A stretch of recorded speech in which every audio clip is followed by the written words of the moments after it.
June the 21st of 2021. And we'll go to our city clerk, Wendy Wood, for the roll call. Councilmember Fan? Present. Councilmember Dominguez? Present. Councilmember Chua? Here. Vice Mayor Montano? Here. Mayor Tran? Here. Thank you very much, Wendy. Next up is the Pledge of Allegiance. Please stand as you may.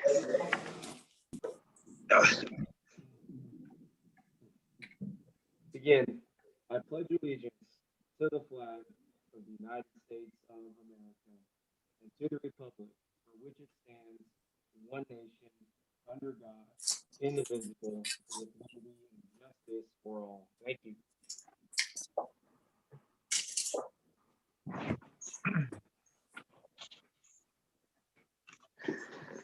Okay, great. Moving on here to the approval of the agenda. We got a short agenda tonight relative to other council meetings.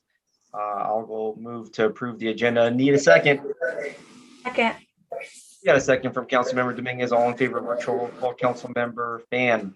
Aye. Councilmember Dominguez. Aye. Councilmember Chua. Aye.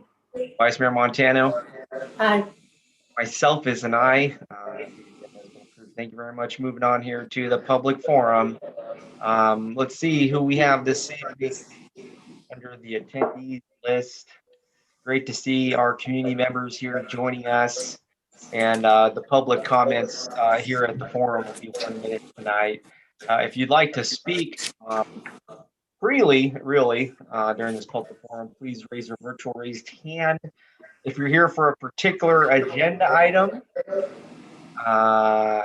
it would behoove you to wait until that item is discussed tonight. Everybody will have an opportunity then and there as well. I don't see any virtual raised hands for the public forum. Going once, going twice. So that's it for the public forum, folks. Maybe if there's folks with comment, may take them at the end. Okay, moving on here, the announcements and future agenda items. Let's go to our city manager, Steve McHarris, for any announcements. Tran and members of the council, I have no announcements for this special meeting. Okay, great. Thank you very much, Steve. All right, and we'll go over to the virtual dais here. And first, with the virtual raised hand, we have Councilmember Van. Thank you.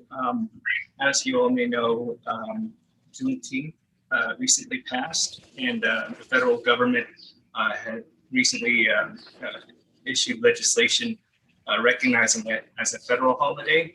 I was hoping that at a future council meeting for discussion in terms of future years, the possibility of city council recognizing Juneteenth as a city holiday for city employees, and this would be, future fiscal years.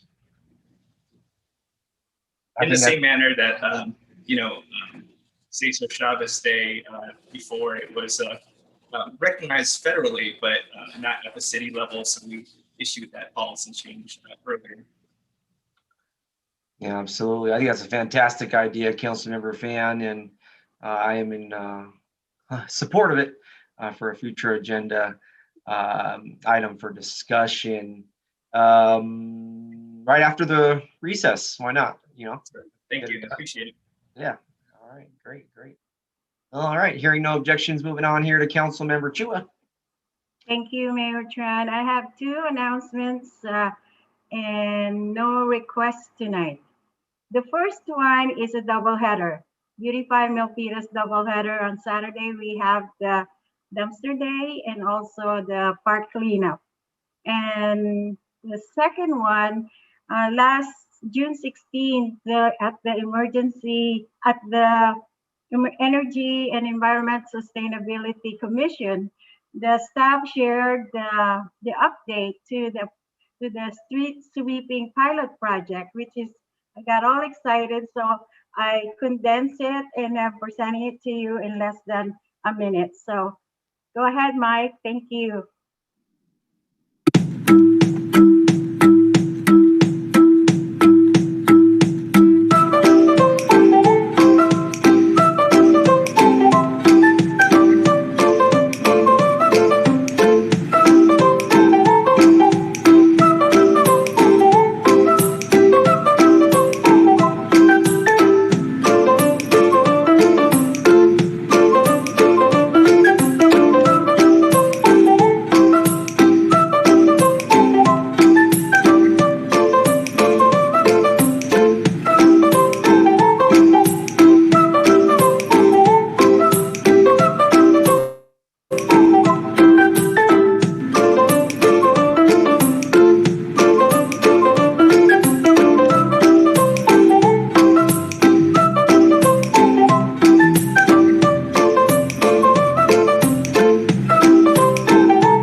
Here it goes.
Thank you, Mike.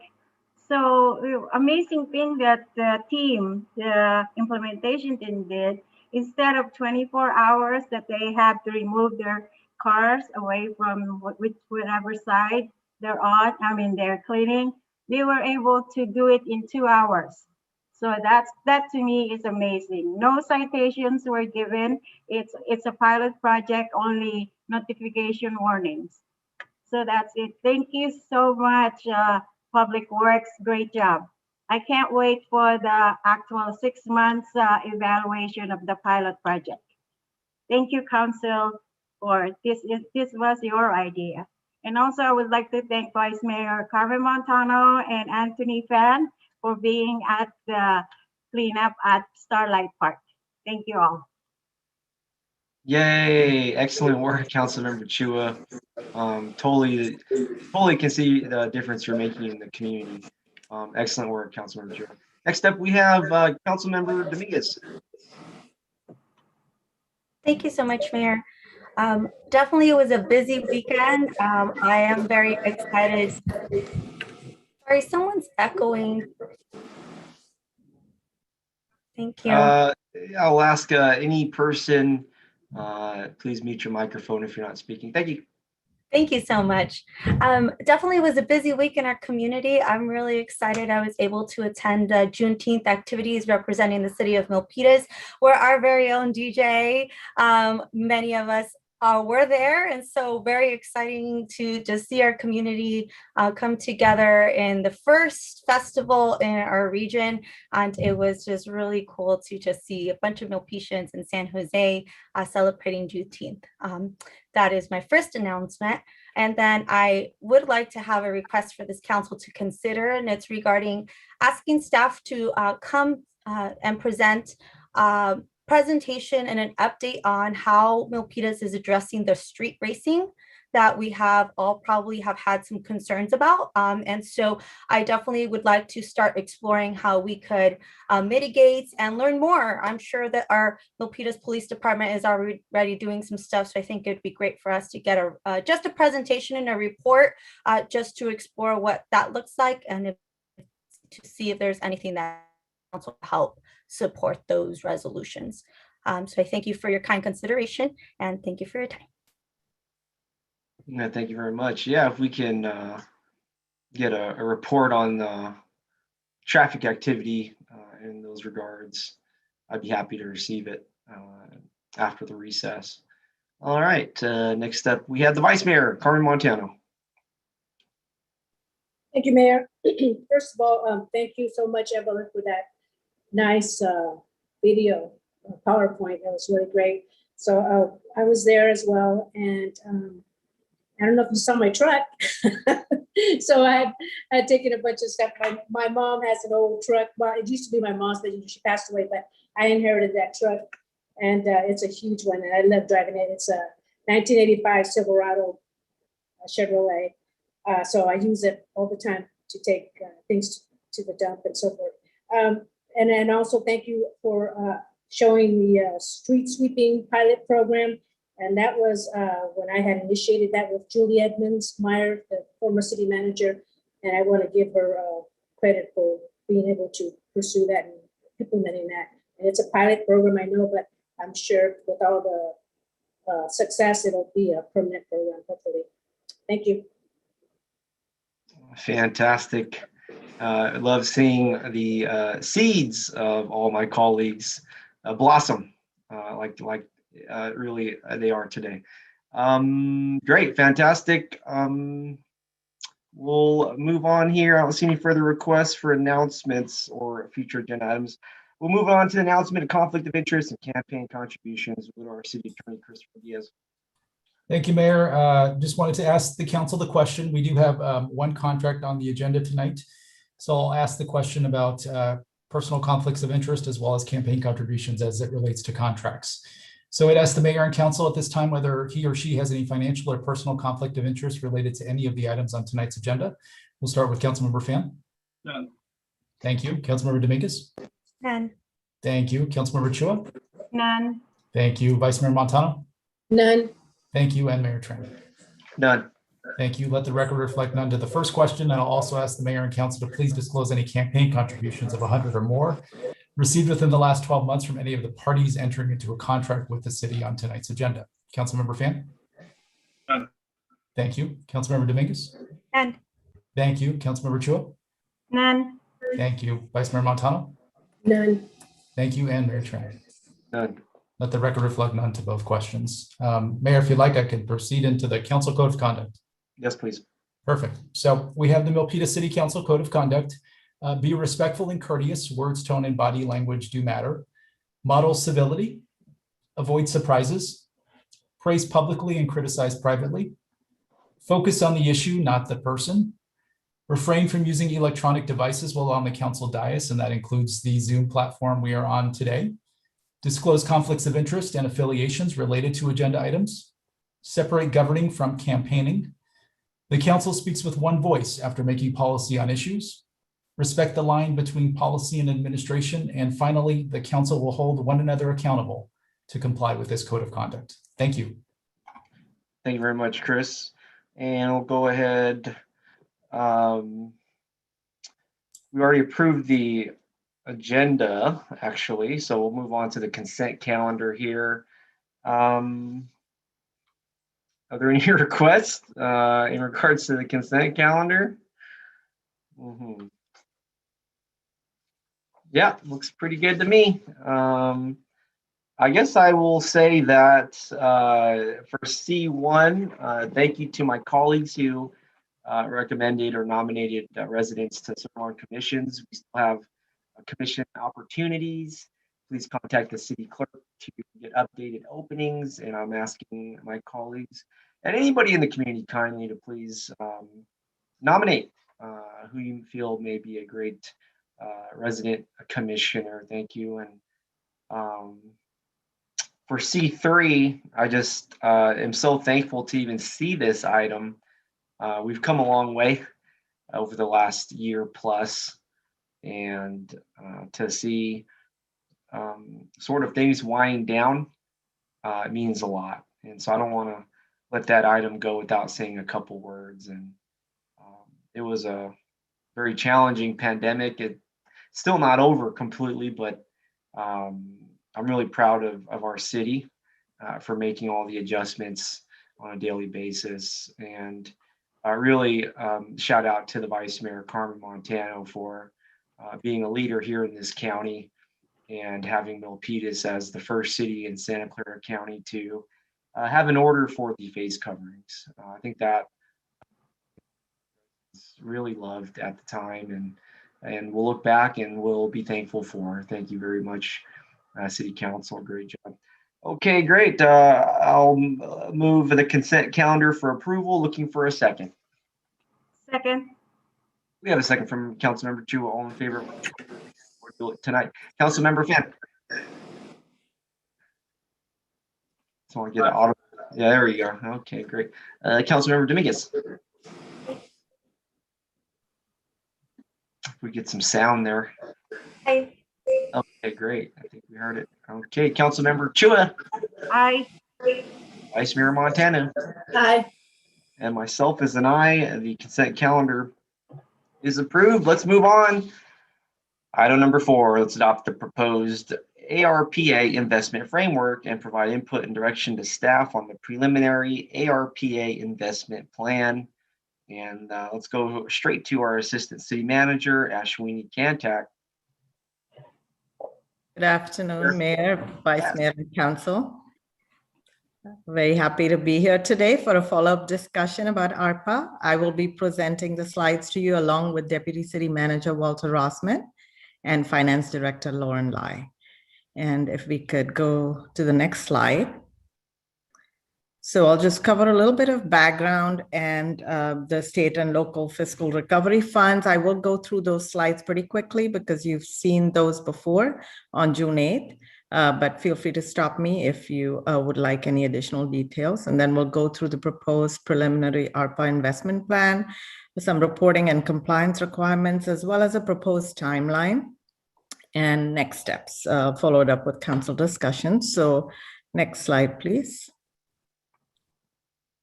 So here's the background again, really nothing changed from June 8th.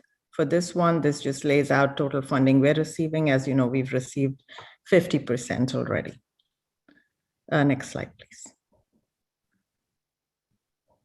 And then these were the 4 categories under the state and local funds. And as I had mentioned on June 8th, revenue replacement is the kind of most flexible category and also with the more streamlined reporting requirements. So that's what we will be using because our loss of revenue was a lot greater than what we're getting in terms of our allocation. So we should be able to cover all of our whatever programs we decide to invest money in through this category.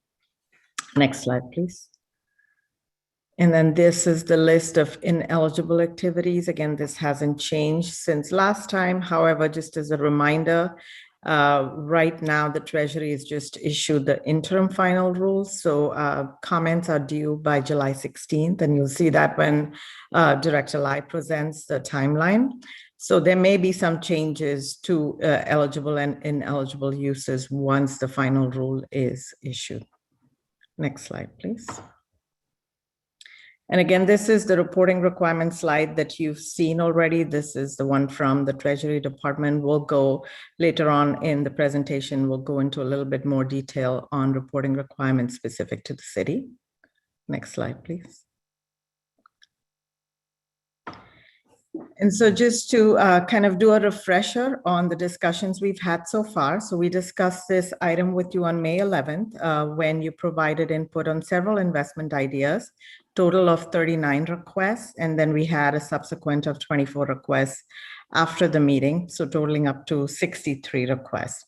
And as we discussed on June 8th, there are multiple requests related to certain areas. So it's not individual 63 requests, but there's a lot of overlap. And they fell mostly in the categories of financial assistance and social services, economic vitality, infrastructure, public safety, and technology. And on June 8th, we had proposed an investment framework, which included fiscal guidelines as well as investment areas and a preliminary investment plan.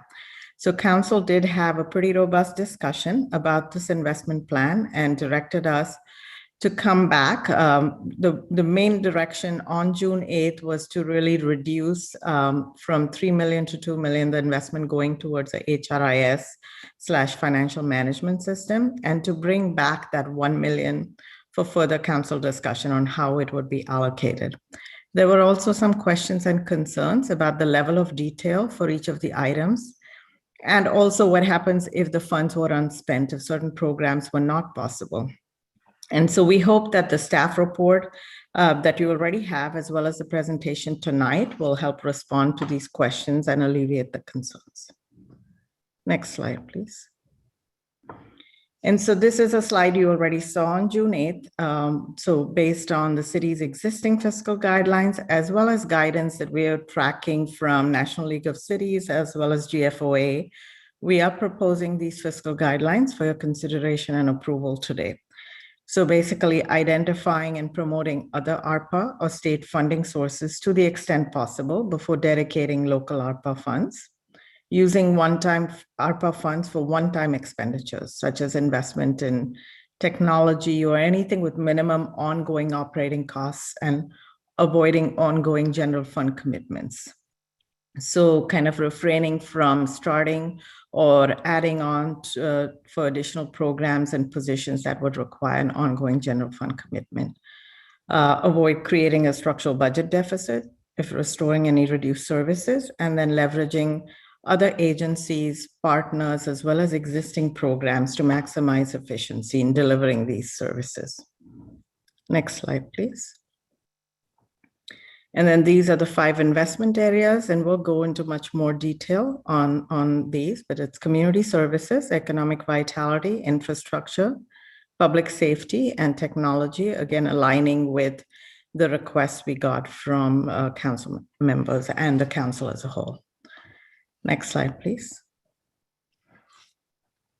And so before we go into the details of the proposed preliminary plan, I just wanted to take a few minutes to note some key points. We had received a question about this at the last meeting, and just want to clarify that the Treasury Department does not require agencies to submit a final investment or funding plan. Instead, it's just allowing agencies to adjust funding as needed, as long as funds are expended by the required deadlines, which, as we had discussed earlier, they need to be encumbered or expended by December 31st, 2024. And then if funds are encumbered, they need to be expended, fully expended by December 31st, 2026. So there is flexibility to adjust that, and that's a pretty important point to note. And the fact that this process of allocating and expending the funds will span multiple years, again, given the timelines. And so today, again, we're really seeking council approval of the proposed investment framework, which includes the guidelines as well as the 5 investment areas. We're seeking feedback on the proposed preliminary investment plan, but we're definitely not seeking final approval because, as you see, there are several items which will require additional staff work. And so the preliminary plan is primarily based on requests from council members, so individually. And although some items could proceed with council approval today, many items will require substantial staff work to craft the details or to talk to partners outside. And so we did not want to undertake this effort until we have direction from the full council. So we will look to you for any input regarding this.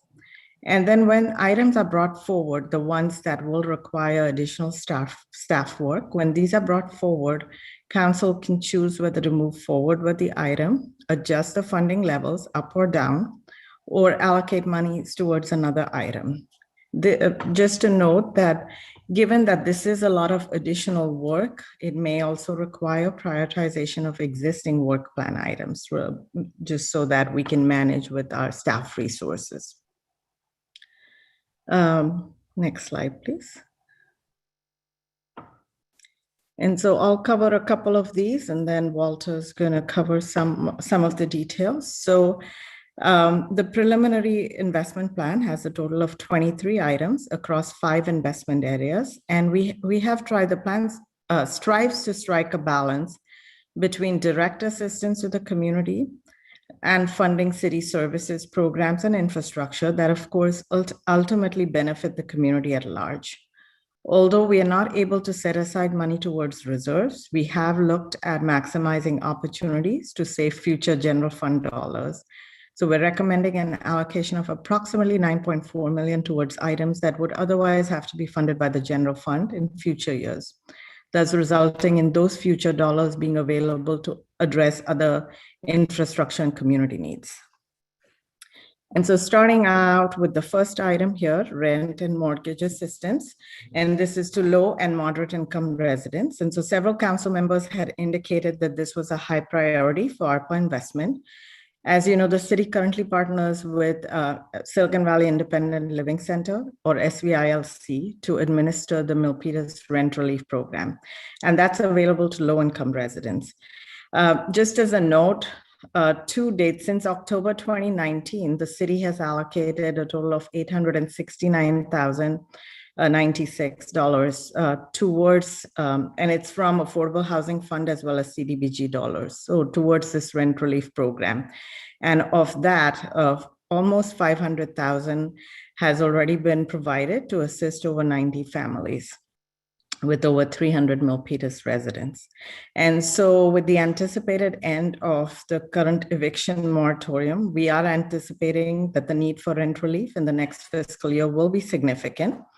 And so we're proposing an allocation of 1.2 million, which is intended to expand rent and mortgage relief eligibility for moderate income residents. And those would be based on income limits defined by HCD, which is the California Department of Housing and Community Development. So in Santa Clara County for this year, to qualify as moderate income for a household of 4, the household income cannot exceed $181,550.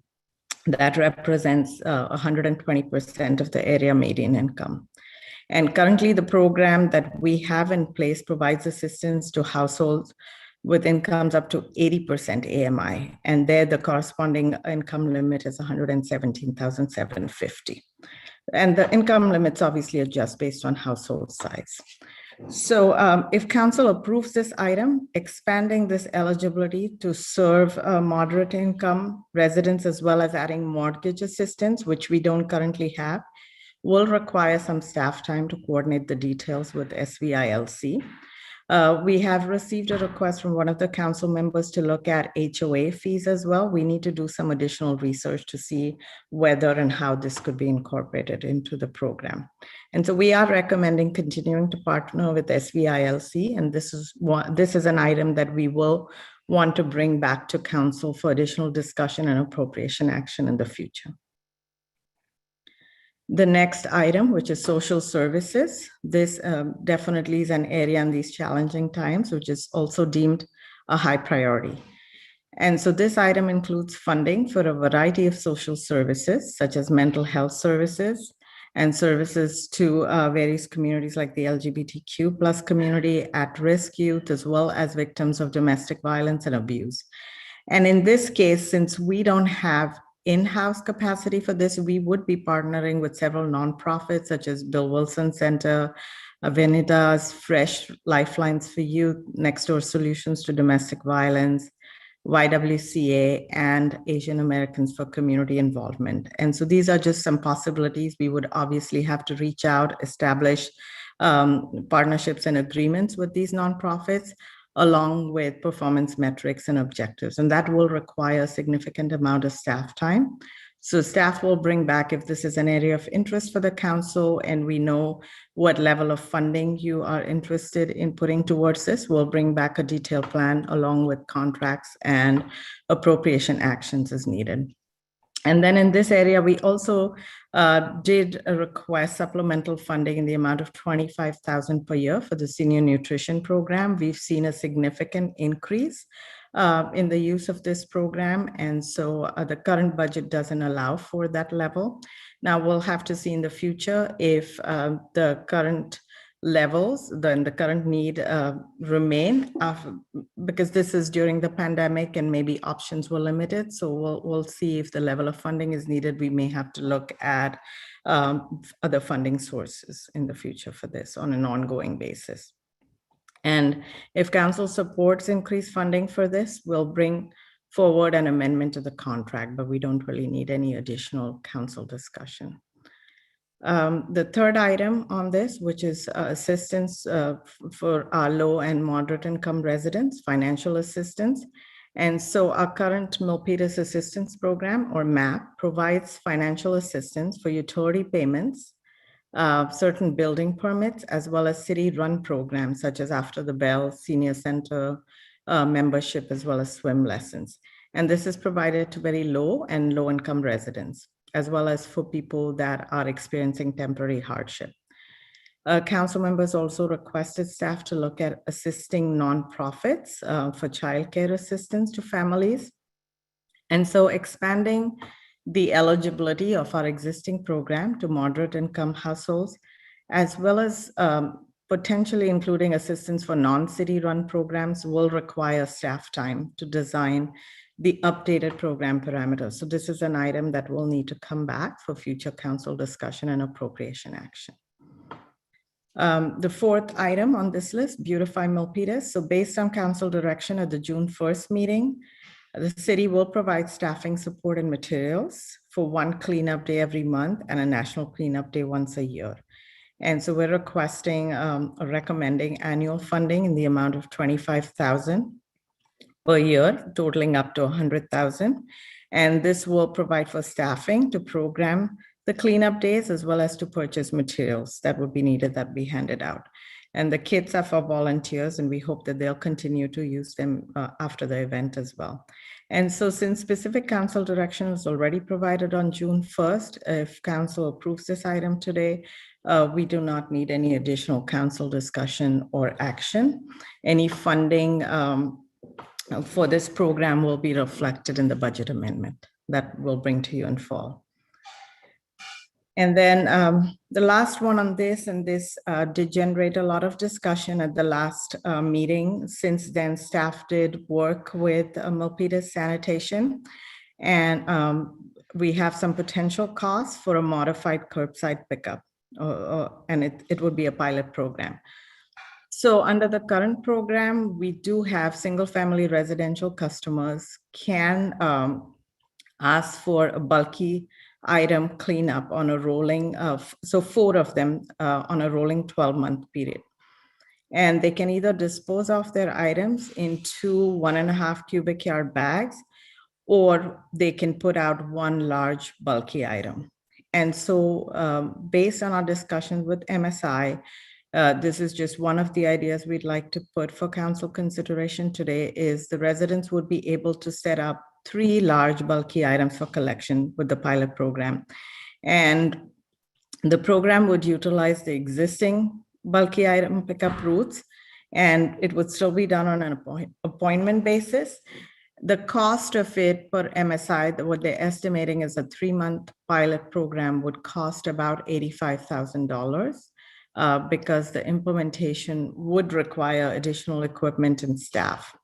And so if council did decide to move forward with this, it will, during the pilot period, staff would collect data to assess the needs of the residents and determine an appropriate level of service for large bulky items.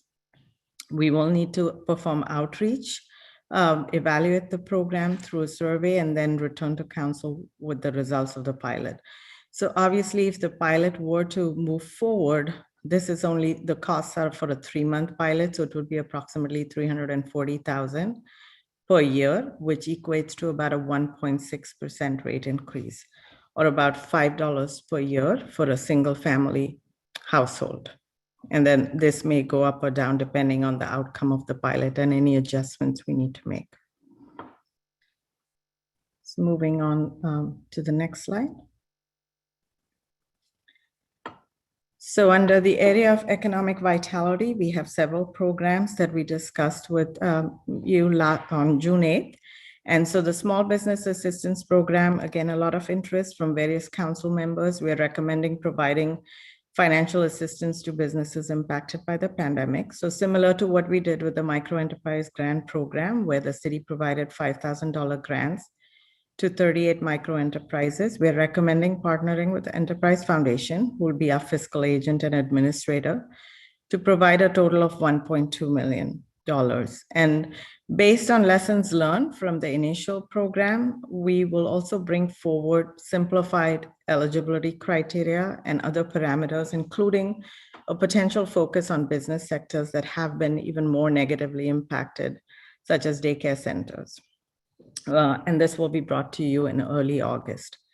And again, simplified criteria could include reducing the number of years that a business has operated, reducing the required net adjusted income, and also allowing home-based businesses to participate. And any appropriation action will also be brought forward in August along with the discussion. terms of assistance to local hotels, there are currently 20 hotels, and it is obviously a substantial source of revenue for the city too, with the TOT. The pre-pandemic revenue from TOT was 14.5 million in fiscal year 18-19 and made up 12% of the city's general fund revenue.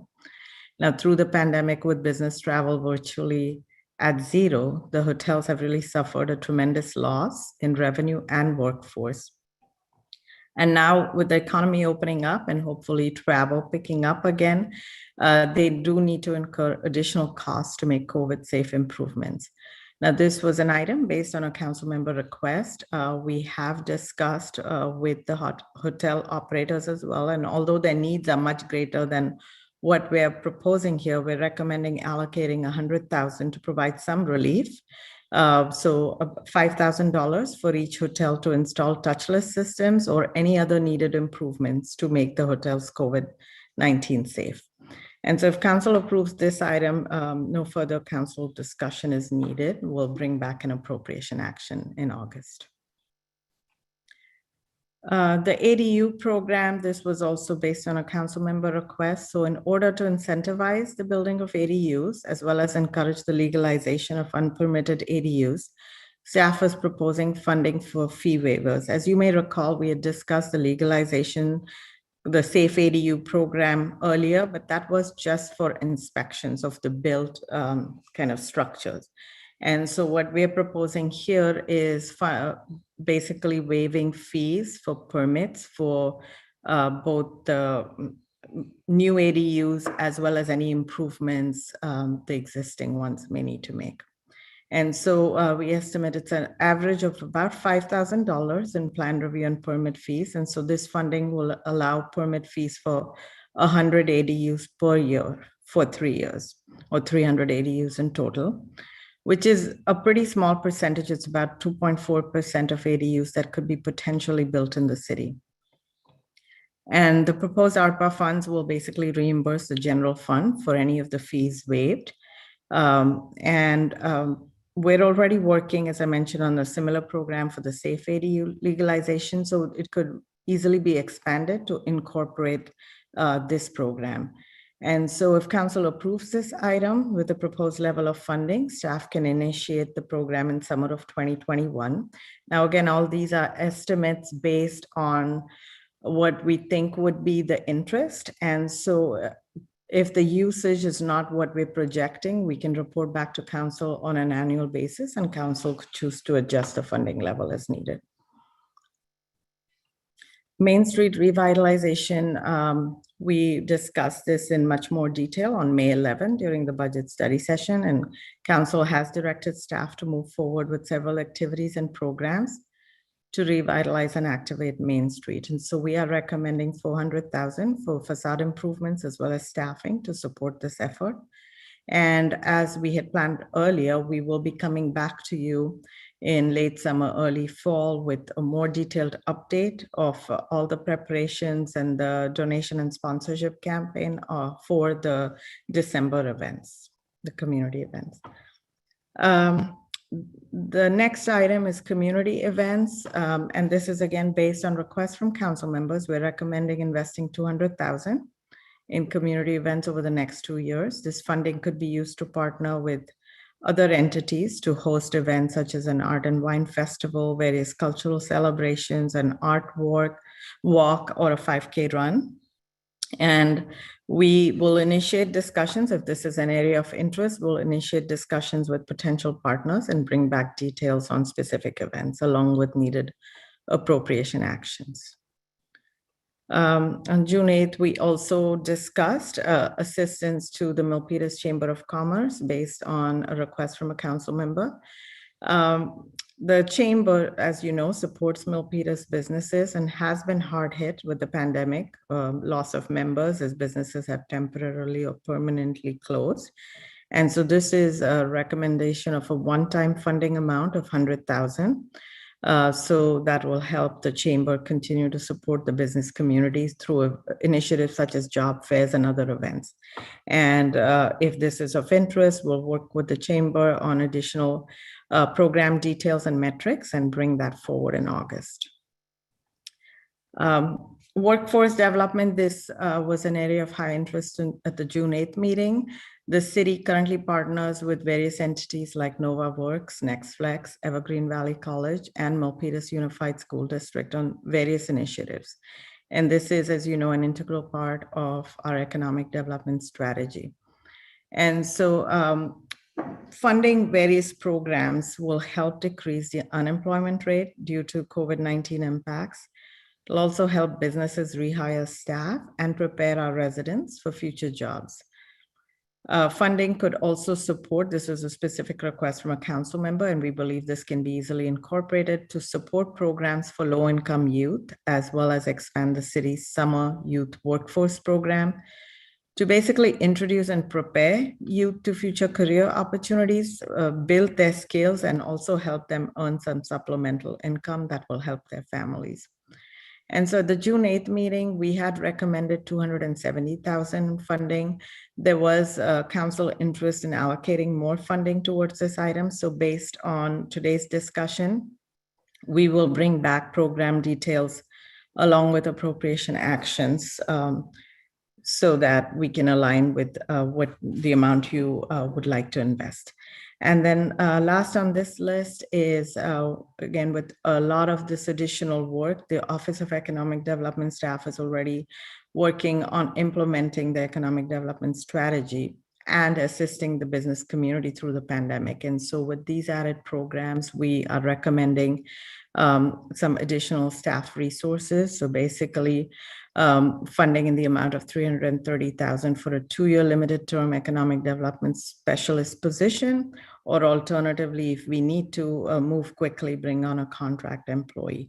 And again, if you decide this is something you'd like to move forward, we don't need any additional discussion, council discussion on this. And with that, I will now hand it over to Walter Rossman, our Deputy City Manager, to cover the next couple of slides. Thank you, Ashwini. Good evening or good afternoon, Mayor and City Council member. So the next item we're going to look at is infrastructure. We are proposing an investment of about $4.1 million over the next 4 years, primarily focused on parks and rehabilitation. So the first time you heard last week, we discussed the draft master plan for parks. And the investment, as you know, is quite large. There's some immediate needs today, which we need to address: safety and health concerns at 20 parks. That's about $2 million, which we estimate. Then we had some parks which were a total of 5, which were in critical condition. And in order to rehabilitate those parks for short term, for the next 5 years, would require an investment of about $2 million as well. Obviously, there's not sufficient funding there, but we will obviously get it done what we need to get done as much as we can. Alternatively, if you would like know what to invest into the critical parks, which on a short-term basis, we also provide you an alternative solution of funding need, which is the Sandalwood Park. It's fully designed.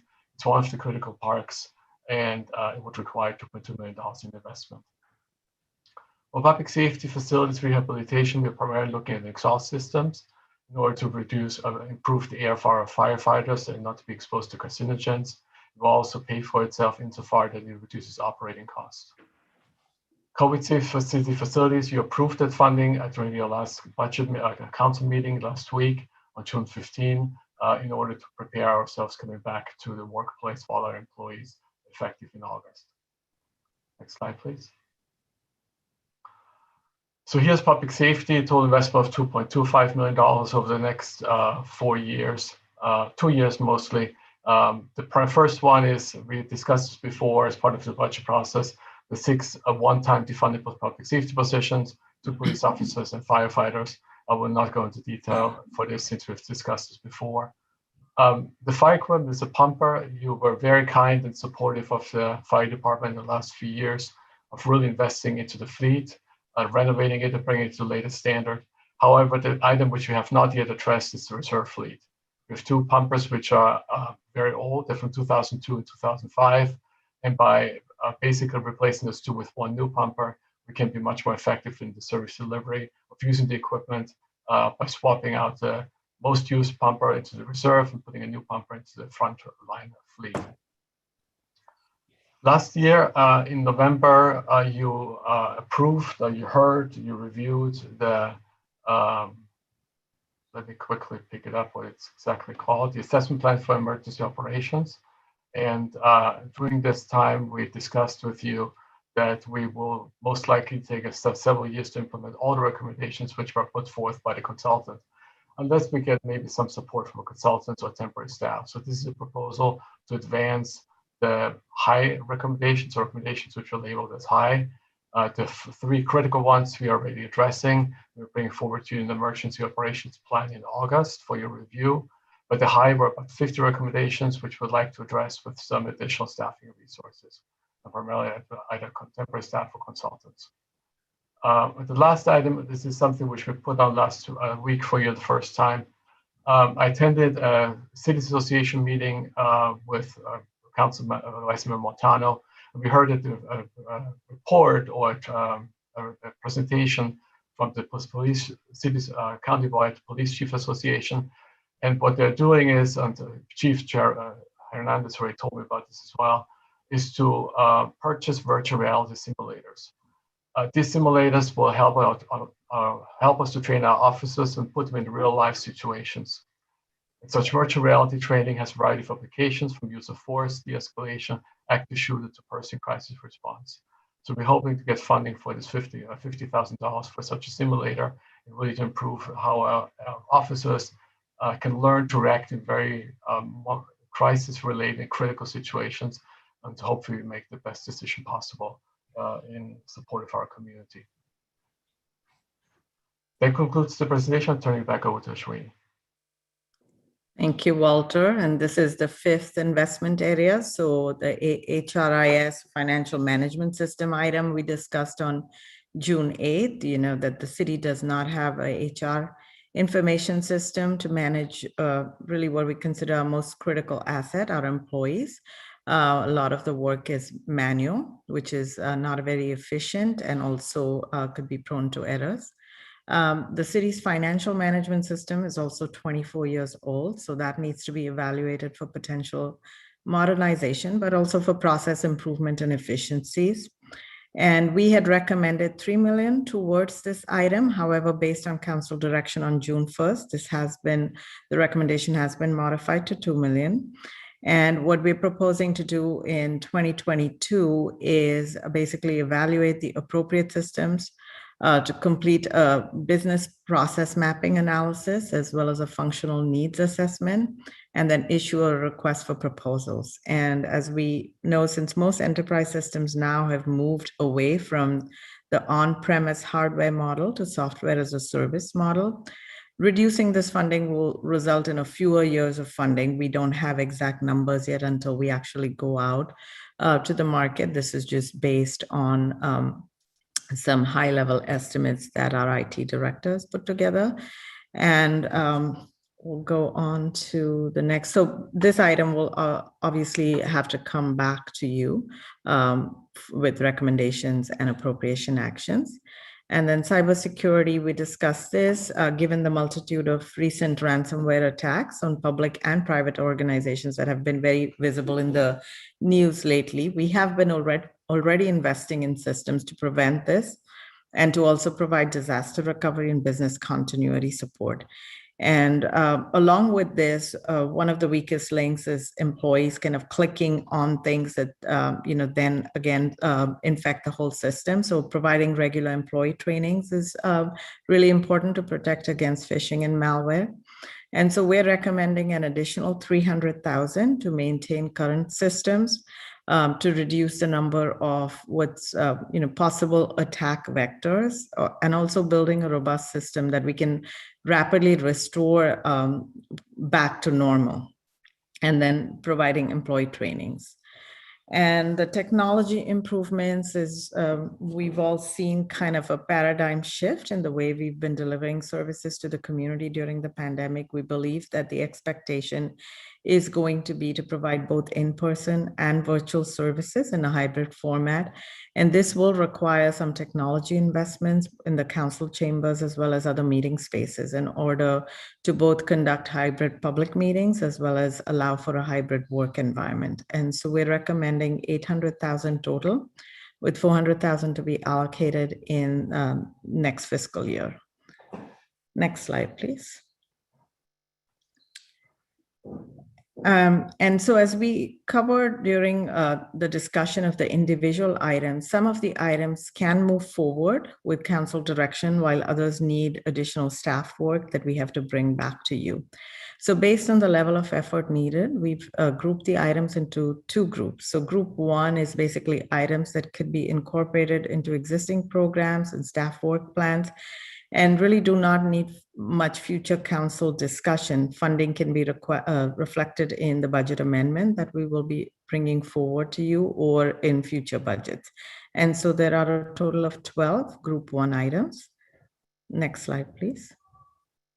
And then group two items are the ones that will require additional work and future council discussion, appropriation actions, and as I mentioned earlier, potential prioritization of other planned work items, depending on kind of the level of investment and work that's needed, especially with some of the programs where we would need to work with a lot of external entities. And so there are 11 group two items, and these will return to you for council discussion after the July recess in the August-September timeframe. Next slide, please. So this is a summary slide that you saw on June 8th. There's just a couple of changes to this. I think one is the $1 million that is yet to be allocated. And then as Walter covered, under infrastructure and public safety, we just had a shift. The virtual reality item moved to public safety from infrastructure, but the combined total stayed the same. And I just wanted to make a note about the request. Again, nothing new in this, but just wanted to remind the council that some of the requests from the council members that were not included in this plan or because they were either an ineligible use or there was already funding for it in the budget, they were not aligned with the proposed investment framework, or they were items that require much more detailed discussion of the policy itself from the full council. And so next slide, please. With that, I'm going to hand it off to Lauren Lai, our finance director, to walk us through the next few slides. Good evening, Mayor, Council, members of the public. Given that this is federal money, it comes with a lot of rules and regulations. So this segment, which is just 3 slides, will summarize that. First and foremost is that the city would need to retain its records and supporting documents for 5 years for the event of review and scrutiny by Treasury or our independent auditors. There are quarterly reports beginning with August 31st and each quarter thereafter. So October 31st would be the next one. Again, because these are federal dollars, the procurement and contract requirements are governed by federal regulations known as the Uniform Administrative Regulation Requirements, Cost Principles, and Audit Requirements, as shown there. This will require a substantial amount of staff resources to ensure compliance and also to ensure ongoing reporting and transparency and accountability of these dollars and programs to this community and also to the federal government. On July 16th, the Treasury issued what was called the interim final rules. So these are interim rules governing the local allocation of ARPA. There's a 60-day period to review this. Oh, I'm sorry. And that period closes on July 16th. So there's a period to review these interim rules. Members of the various governing bodies throughout the United States have been encouraged to submit comments. Those comments are due July 16th, and then the federal government will then issue what's known as the final rule. Unfortunately, there is no specific deadline for the final rule. And what that means is that eligible uses are still subject to change based on these final rules. So as Ashwini mentioned, we will come back and finalize some of this once some of these final guidances come out. Next slide, please. So what we want to show you in an illustrative fashion is kind of the chronology about how we're continuing to move the ball down the court to make sure that we get dollars where they're needed quickly as possible. So on May 11th, President Biden signed it into law. May 10th, on March 11th and on May 10th, the interim rule was published. Between May and August, staff will continue to come to council for policy and plan development. July 16th, the comment period will close for the interim final rule. We're crossing our fingers and we're hoping that we'll get final rules by August 31st. Our hope is that by the time the first report, which is called the interim report, is due, we'll have the final rule from the federal government. But again, there's no hard set date for them to come out with that. With that, our plan would be that in September, October, staff will come back to council to present the final rule and also to update the city ARPA investment plan if those final rules do impact them. Next slide, please. So continuing to move the ball down the court, what we would continue to do is more of a compliance, appropriation, and program implementation, as you can see there in blue and green. So the green denotes the program administration, such as reporting. So we have interim reports due August 31 and October 31, and each quarter thereafter. In the fall, as noted there, we'll come back to council to appropriate funds for likely the first year appropriation, and certainly the programs that council have given us the green light on. In November, our independent financial auditors will audit and review our ARPA spending because it is federal money. In June of next year, we will get tranche 2 because the ARPA money is distributed to the city in 2 tranches. We received the first tranche June 1 of this year, and we hope to receive the second tranche June of next year.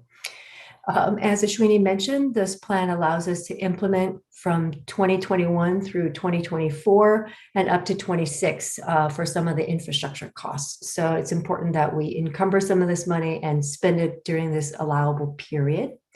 And of course, we'll continue to report on these programs and be subjected to audits to ensure compliance. Next slide, please. So at this point, I'll turn it back to Ashwini to talk about next steps. Thank you.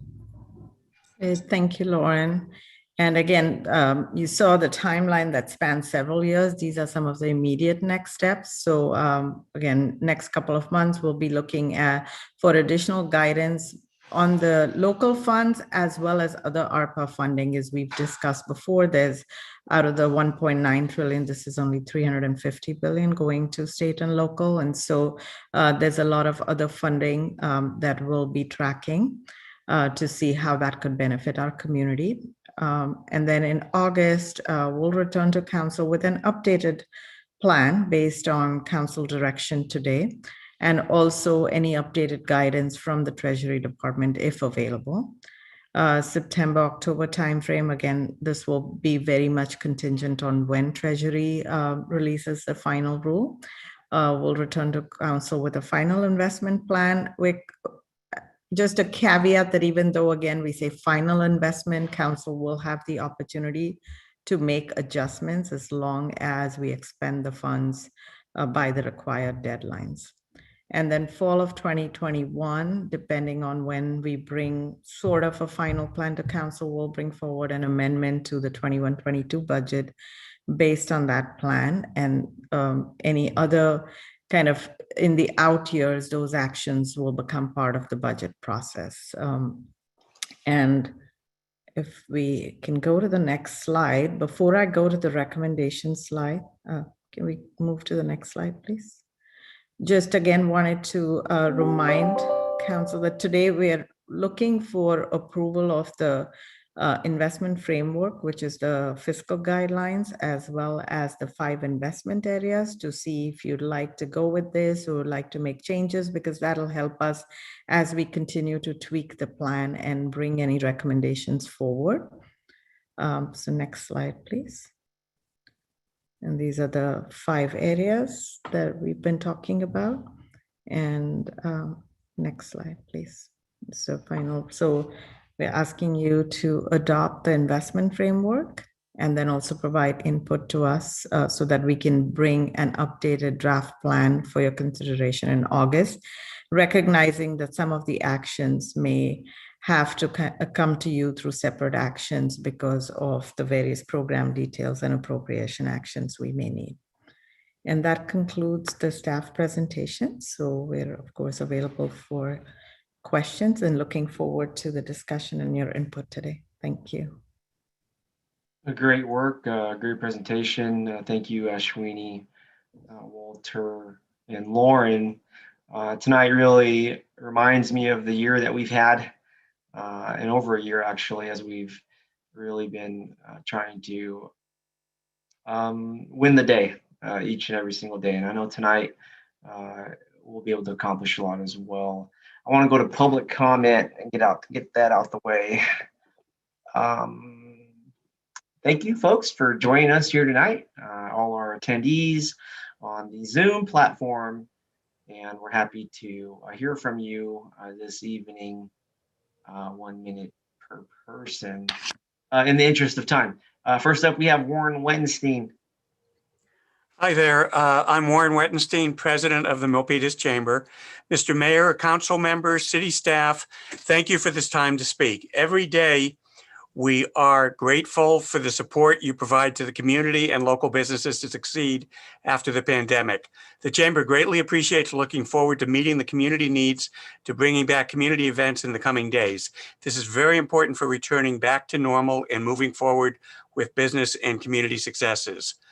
Briefly, the Milpitas Chamber looks forward to continued support of NovaWorks projects, Crab Feed, Spaghetti Feed, International Festival, participating in the Festival, by the Hispanic Chamber, Day on the Bay, Milpitas Biz Expo, to shop local small businesses, business workshops with other chambers, including Filipino, Vietnamese, Taiwanese, Hispanic, Black, Rainbow, and others. The rough estimate of staging these events is over $125,000. Details can be provided if needed. Thank you, Warren. I love the song you sing. Next up, we have Leslie Makashima. Good evening, council members. My name is Leslie, Senior Sales Manager at Sonesta San Jose here in Milpitas.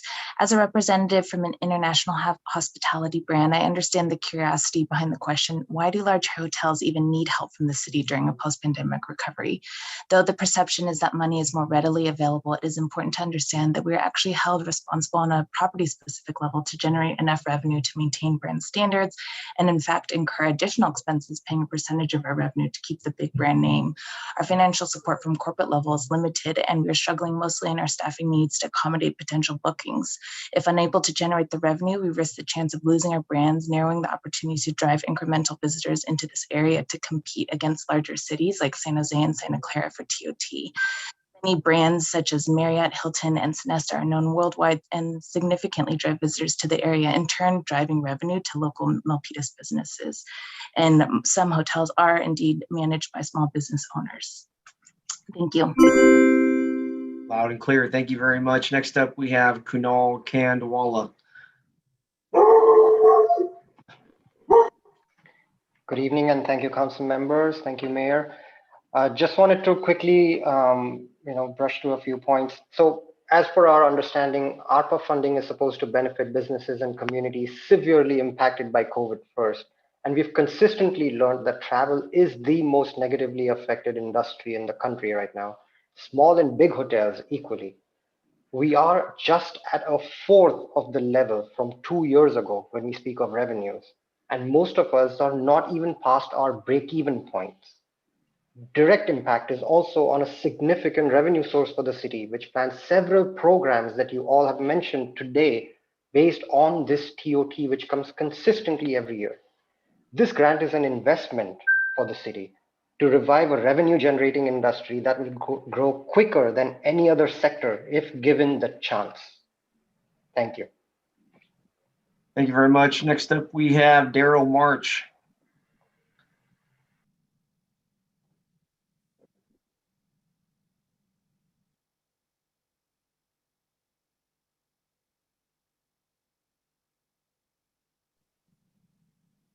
Hello?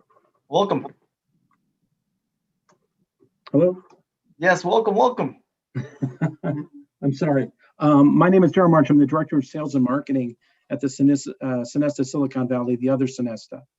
Leisure travel customers have returned and hotel occupancies have risen in recent weeks, but room hotel rates are only about 50% of those prior to the pandemic.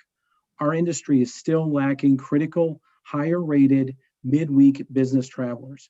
In 2019, the customers drove an average rate of $233 per night, netting Milpitas $33 in TOT for every occupied room.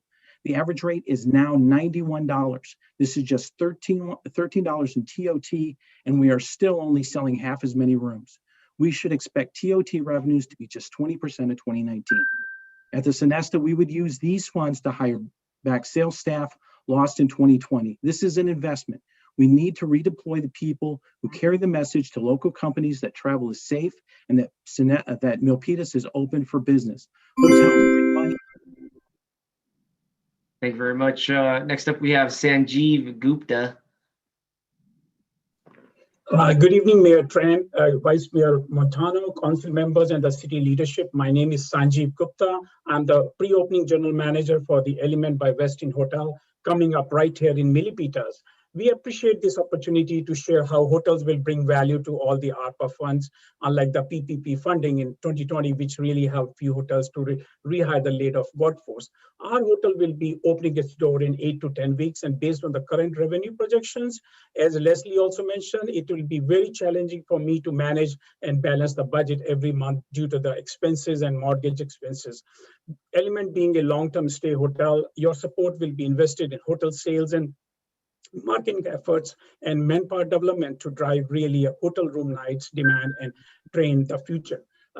Elevated demand will further strengthen business to business synergy and create a multiplier effect, especially for the businesses, hotels proximity. Our hotels and not only impact the local restaurants, salons, grocery store, meal delivery service, shopping center, but also drive transient. Thank you very much. Thank you very much. We're still taking public comment here. If you are here tonight for this agenda item in particular, please raise your virtual raised hand if you would like to comment. We are here for you, and we have heard from those that have commented. Thank you. I don't see any further virtual raised hands for public comment for agenda item number 4, going once, going twice. That's 3 times. Thank you, everybody. I'll bring the discussion back up to the virtual dais here. Okay, great. Great to be here tonight. I hope we can continue to have an efficient meeting in the interest of time, and we will be moving forward with this item after the recess as well. So I want to go to the virtual raised hands. First up, we have Vice Mayor Carmen Montano. Thank you, Mayor. Thank you, Ashwini, for the presentation. There's one area, the business community, we have 5,000. I would like to increase that to 10,000 because it is an investment for our community. It's a revenue generator, so I think 10,000. And then also, can you tell me how many hotels that are actively, they're like 4-star hotels in the city? 4 or 5-star. Vice Mayor, I'll to Alex Andrade, our Economic Development Director, to respond to that.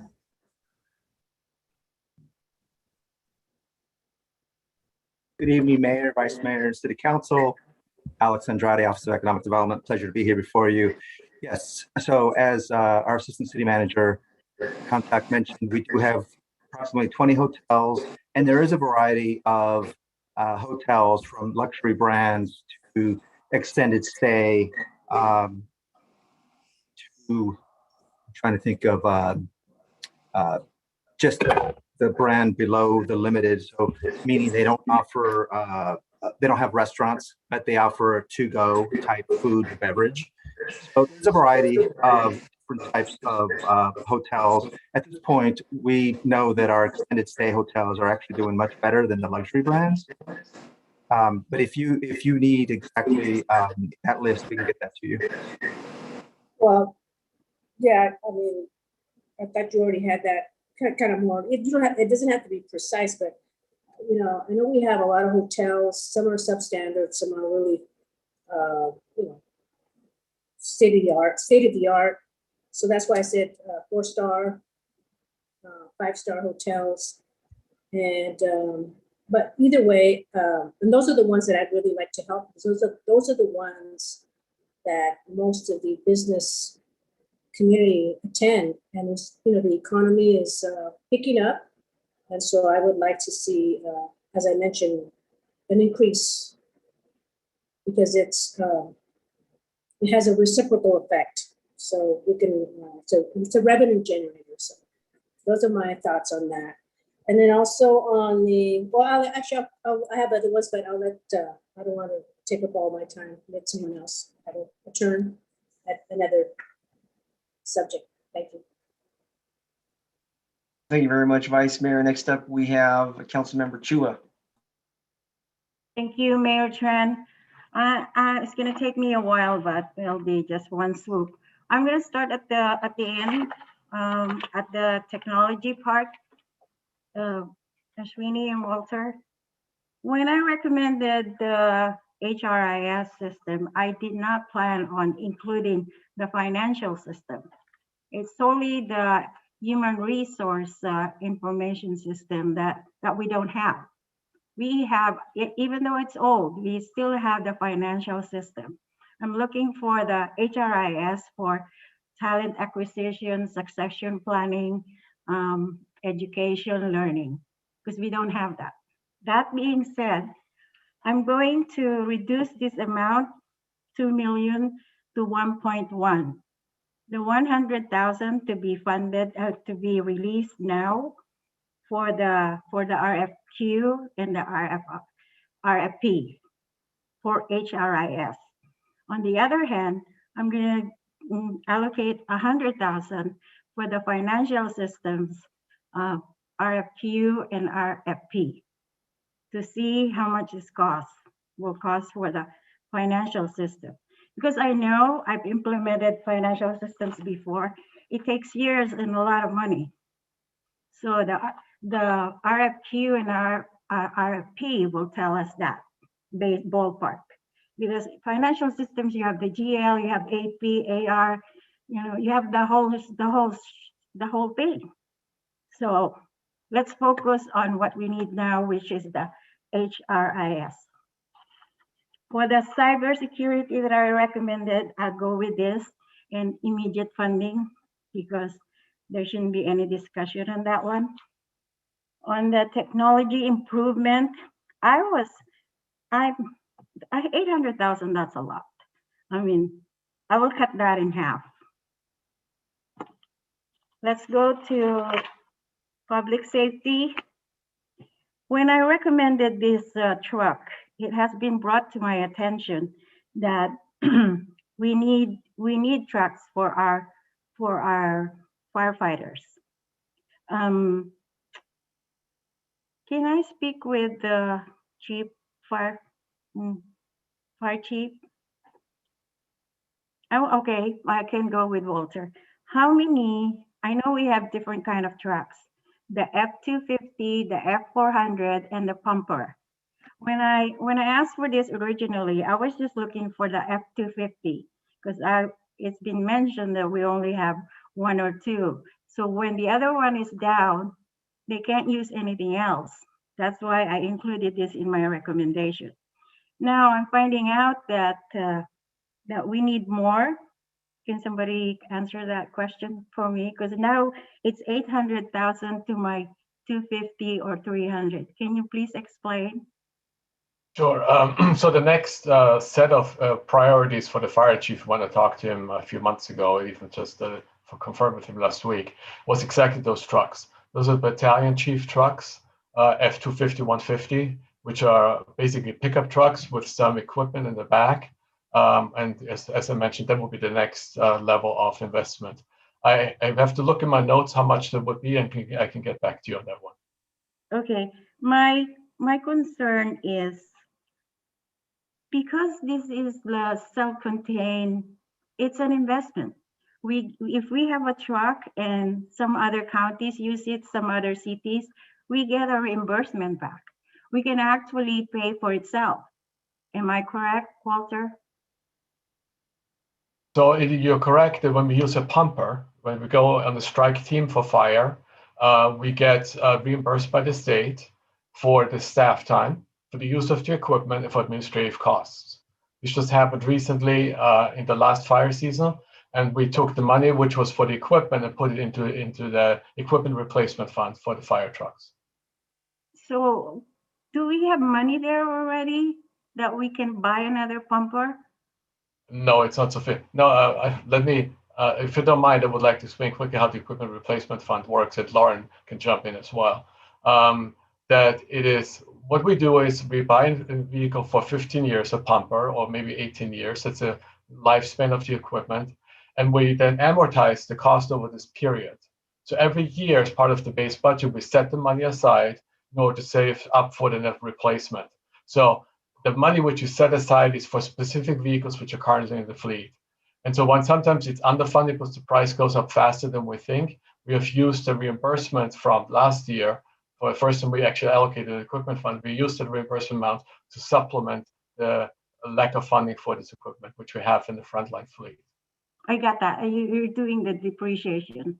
Correct. So anyway, so what I was told is the truck that I'm trying to get another one for is 1999. How come we never replaced that one? What I understand from the history from the fire department is that this piece of equipment was never officially added to the fleet. I actually have it on my work plan with the fire chief this year to discuss what the exact issue of the entire comprehensive analysis of the fleet is, and what we need to do to invest in future years to not end up in the situation we did 5 years ago when the frontline equipment apparatuses were very obsolete and we had to invest a lot of money, millions of dollars, in order to purchase those. And now we're going to the second tier of equipment, which is the vehicles you're mentioning. Because what I really want to do now after getting all this information is to get one of each. So I'll wait for your presentation on where we're going with the fleet before we can even discuss this one. I think we have to have a plan. We can't have 1999 trucks out there where we get reimbursed anyway. The more trucks we have, I think, that are functional, we get it back. You know, it pays for itself. It's easy to understand. So I will be looking for your plan for this one in terms of the trucks. So I will leave this as is for now until we hear from you. That's we can bring it back in August. Okay. Okay, on this, the next one is implementation of emergency management plan. As I understand it, we already have this.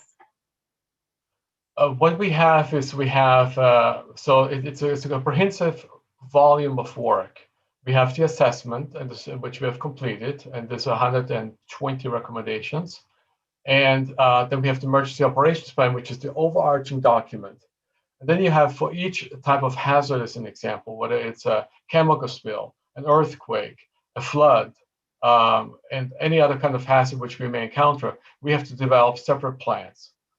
And we don't have the comprehensive volume of work completed as staff presented or prepared in the staff report from November. And so therefore, we're asking for some investment for consultant staff. It's not sufficient. We actually got a quote from the consultant. It's several $100,000 more. However, we felt this would get us going in some areas.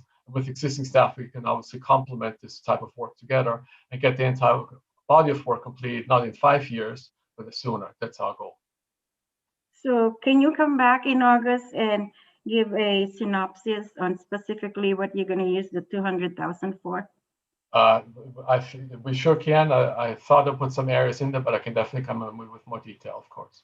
Okay. For item 20, the virtual reality simulation training equipment, this we need to have. When I attended the Milpitas Police Academy training, this was very handy. This is really good, and I've spoken with a number of our police officers. This is real life simulation. They need this. The next one is economic vitality. I do agree with the Vice Mayor on the small business assistance related to the pandemic. I originally earmarked this for 1.5 million and it's down to 1.2. I would go ahead and raise it up to again 1.5 million. That would help a lot of small businesses, at least 300 of them, to get $5,000. The hotel, when I met with when I did meet with Director Alex Andrade, we did talk about really helping the our hotel industry, because they're like the TOT is one of the biggest source of revenue. So somehow, if we can increase this to another 100,000 to 200,000, that would be okay to me. The ADU, just like Ashwini said, we will do an evaluation after 1 year. That is fine. On the Main Street revitalization, when I introduced the facade improvement, I was only thinking of the facade. When I spoke with Alex, there are like 20 potential storefront enhancement needed. But we did the budget on this one. It's really like 100,000 for 4 years. So that's my focus on this one. I don't know what else is involved in there, because if you reduce this 400,000 to do something else, then we'll not be able to help the businesses on Main Street. Any feedback on that one? So I'll go ahead and maybe Alex will want to chime in, council member. Mhm. So the 400,000 that we put in, it's approximately for facade improvements as well as staffing. So we kind of did an approximate cost of 15,000 per facade improvement based on current experience and staffing. We would kind of bring back to you, as I mentioned, we are going to bring back a detailed report leading up to the community events and other work that we're doing there on Main Street. And so when we bring that back, we thought we would be bringing additional detail on how many facade improvements and then staffing needs for that, as well as other programs and activities that we're planning to do on Main Street. And Alex, did you want to add to that? No, I think you got it just right. I do have my hand raised in order to respond back to the Vice Mayor as it relates to the different types of hotels. So whenever the Mayor and the Vice Mayor want to talk to that. But in regards to Councilmember Chua's thoughts about Main Street, you hit it right on. So thank you. So we're focused on the storefront enhancement. I just don't want to divvy it up to something else, because that's what the purpose of that 400,000. Okay, for the Milpitas chambers, I'm okay with that.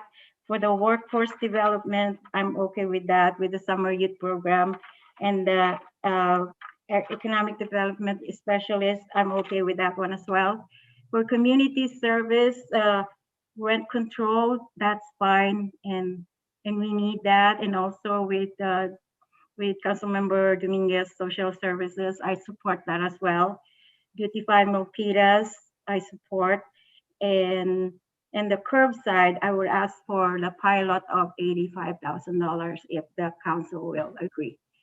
And that's it. Thank you, Mayor Tran. Thank you, Councilmember Chua. I really love being here tonight, and we're putting the puzzle together, and I'm very encouraged by everything I'm listening to. All right, let me check in with Alex Andrade over at Economic Development real quick. I know he may have some comments about the Vice Mayor's discussion around the hotel stars, I guess. Thank you, Mayor Tran. So just to give you a sense of the rating, typically HVS and STR don't necessarily use stars. They use the following. So from a lower scale, think of economy, mid-scale, upper mid-scale, upscale, upper upscale, and then you get to luxury. So I found a report that we did some years ago as we contracted with HVS. During that time, the city was looking at moving from a 10% TOT to a 14%. And so of the hotels that we have, I'm just going to give you some examples of the Sonesta Silicon Valley is considered an upscale class. The Days Inn would be considered an economy class. I won't go through every single one of them, but it's a pretty good mix of the upscale class, the upper mid-scale class, economy class, upper mid-scale class. So it's a wide mix of like somewhere in the center to upper scale. Back then, we didn't have a luxury brand, but we're not at the economy and we're not necessarily at the luxury. We're somewhere in between, but trending toward a upper upscale. I hope that helps, Vice Mayor.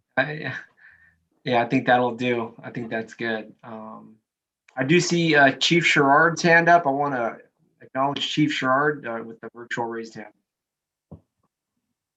Thank you, Mayor, Vice Mayor, and council members, and hope to provide a little bit of clarity for Council Member Chua's questions related to the apparatus. So I think that there are multiple different types of apparatus that are getting discussed, and maybe a little bit of confusion around how the reimbursement process makes, or how it works and how our deployments actually work. So the type 1 fire engine that is before you now is actually one of the large fire engines that we drive around the city.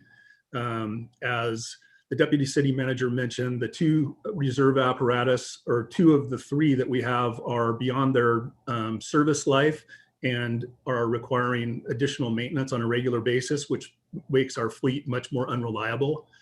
And that's why we have the request in there for the type 1 apparatus. The specific truck that you're mentioning, that's the 1999, is actually being replaced. We've already ordered 2 type 5 wildland engines to replace the older apparatus. So that one will already be taken care of. And then the F-250 or F-150 type platform that was referred to, those are typically the battalion chief or chief officer staff vehicles. And we will have it's one of our next priorities, along with some other specialty apparatus that we will try to address through multiple different funding mechanisms, whether it be reimbursement, grant funds, general fund, as well as community benefit funds that are actually attached to some of our projects. So we do have a comprehensive apparatus replacement plan that's based on industry best practices on the longevity of those engines and or specialty apparatus. And we're able to move that timeline a little bit forward or back based on how the shape of those apparatus when it comes to their end of life. But we work very closely with finance and the city manager's office to plan that stuff out. And based on our assessments, this is the most needed vehicle for us at this time, and that's why it's before you. Through the mayor, if you will, Chief, if you can come back with the deputy city manager next August and present your plan to us, that would be wonderful to help us make a decision in terms of what we can do in terms of trucks for our firefighters. Thank you, Mayor. Thank you. Yeah, sounds great. Yeah, it sounds great. Always great to get a report in August if we can get a report on the fleet and the needs that may be there. Thank you very much. Thank you. Thanks, Chief. Appreciate you. All righty. Next up, we have Councilmember Fan. Thank you. If we can go back to the economic vitality slide.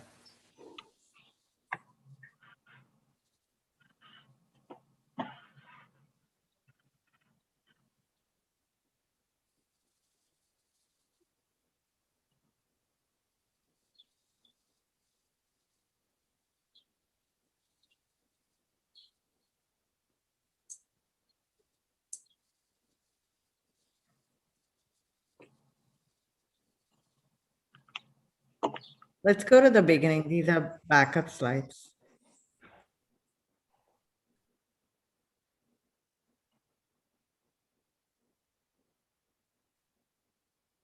Yeah, thank you.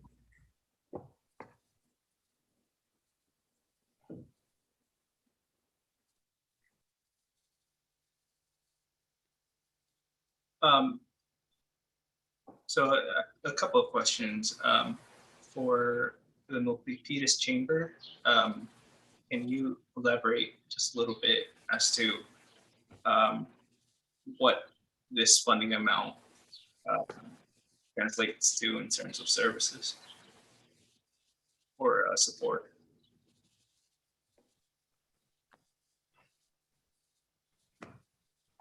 I think you see Mr. Mundra, so you may have to unmute him.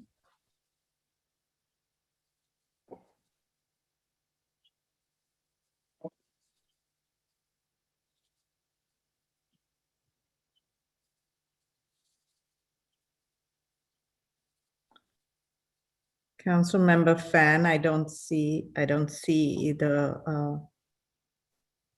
either one of the representatives of the chamber. Okay. The Yeah. attendees. Oh, he's back on. Oh, he is. Okay. I don't know. He disappeared. Okay. Go ahead. Yes. Did somebody have a question for me? Who am I speaking to? This is Inderjit Mundra from the Milpitas Chamber. Thank you. Yeah, just a quick question. If you could elaborate a little bit more as to what this amount of funding you would be able to do with the businesses, your membership. I'm sorry, I didn't quite hear the question. Yeah, my question is if you could elaborate on what this funding amount of $100,000, what your organization would be able to do for your members or for the business community? Basically, we have quite a large list of projects to bring back to life. And, it's, the list, I think Warren's kind of started off saying, like we support the NovaWorks projects for job creation. We need to bring back the public events like crab feed and spaghetti feed, participate in the festival by the Hispanic Chamber. And more importantly now is that we need to be doing the Business Expo to showcase, our shop local small business effort. And, the business workshops have to become more regular because that's what's needed now to bring in more new businesses into the city. And we do that in cooperation with some of the other chambers, as Warren mentioned, the Filipino American Chamber, Silicon Valley Vietnamese Chamber, and, several others. And particularly, we'd like to bring back the business community morning breakfast, which was great for bringing everybody together in front of the city from all of the businesses in Milpitas and in the surrounding areas. So there's a lot to be re-implemented back to bring things back to normal. Is any amount of the funding going to be spent on administrative pay? This was just an estimate for bringing these events back to life. Okay. Okay, thank you. Thank you. We can provide more details if you. No, I'm fine. I support. Thank you. Yeah, funding. Okay, moving on to, I see workforce development. Well, let me address the economic development specialist position first. It says here limited term.